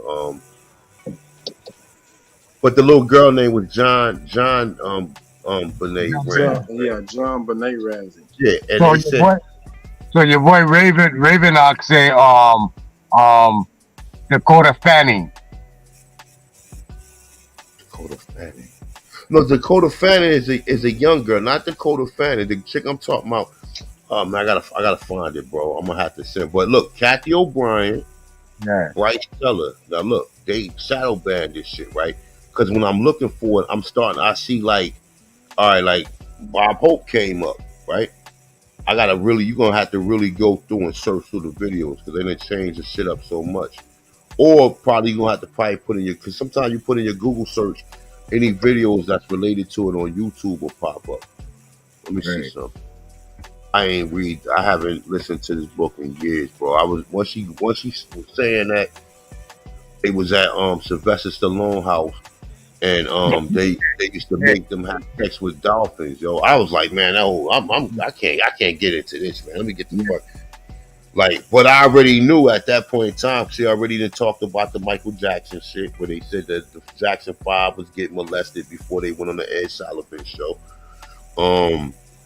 A bunch of shit she was saying. The Bob Hope shit. And she was saying how the Bob Hope shit has something to do with Tiger Woods. And I was like, wow. Hey, if you watch Tiger Wood in the eye, you can see it like something missing, you know? Yep. You can see it like his soul is gone. Like, and that's what these people dealing with, bro. Oh, it just came up. Boom, there you go, right here. Got the whole audio. Put thanks for my memories in, Bryce Teller. And you show you a book. Henry Kissinger is on the front. Bob Hope is on the front. Then it showed the Illuminati, George Bush, all that shit, bro. Isn't Henry Kissinger still alive though? Yeah, he's still alive. And tell me this. So we investigating a lot of tailfare. What about we own people like Puffy? Oh nah. We look. You said like that's who? who I be looking for. The ones that look like us that's fucking over us. Puffy, and the big one in jail now, Suge Knight, and them people them on. I think Suge Knight. I think they try to get Suge Knight because remember him, Jay Prince, and Irv Gotti and somebody else. They were trying to start a record label, or they were trying to start a distribution where they cut out the small hats. And I think that remember if Suge Knight was one of them, they would come on. Suge Knight killed the gang member or ran over a gang member. They would have easily made that shit go away. Yeah. They would have easily made that shit go away. You come on, man. Puffy has something to do with Biggie getting killed and Tupac, bro. According to sources that say that was close to him. Shit, Jaguar said shit, everybody around him got knocked out. Follow the money, bro. He was down with who? Well, who was his handler? His handler was what's the nigga that they said had something to do with Whitney Houston getting killed? Jimmy Iovine. Not Jimmy Iovine, the other one. Puffy. Fuck. The white boy. Oh, yeah, the little one with the glasses. The Jewish nigga, yeah, him. Did the beats deal with Dre. Yep.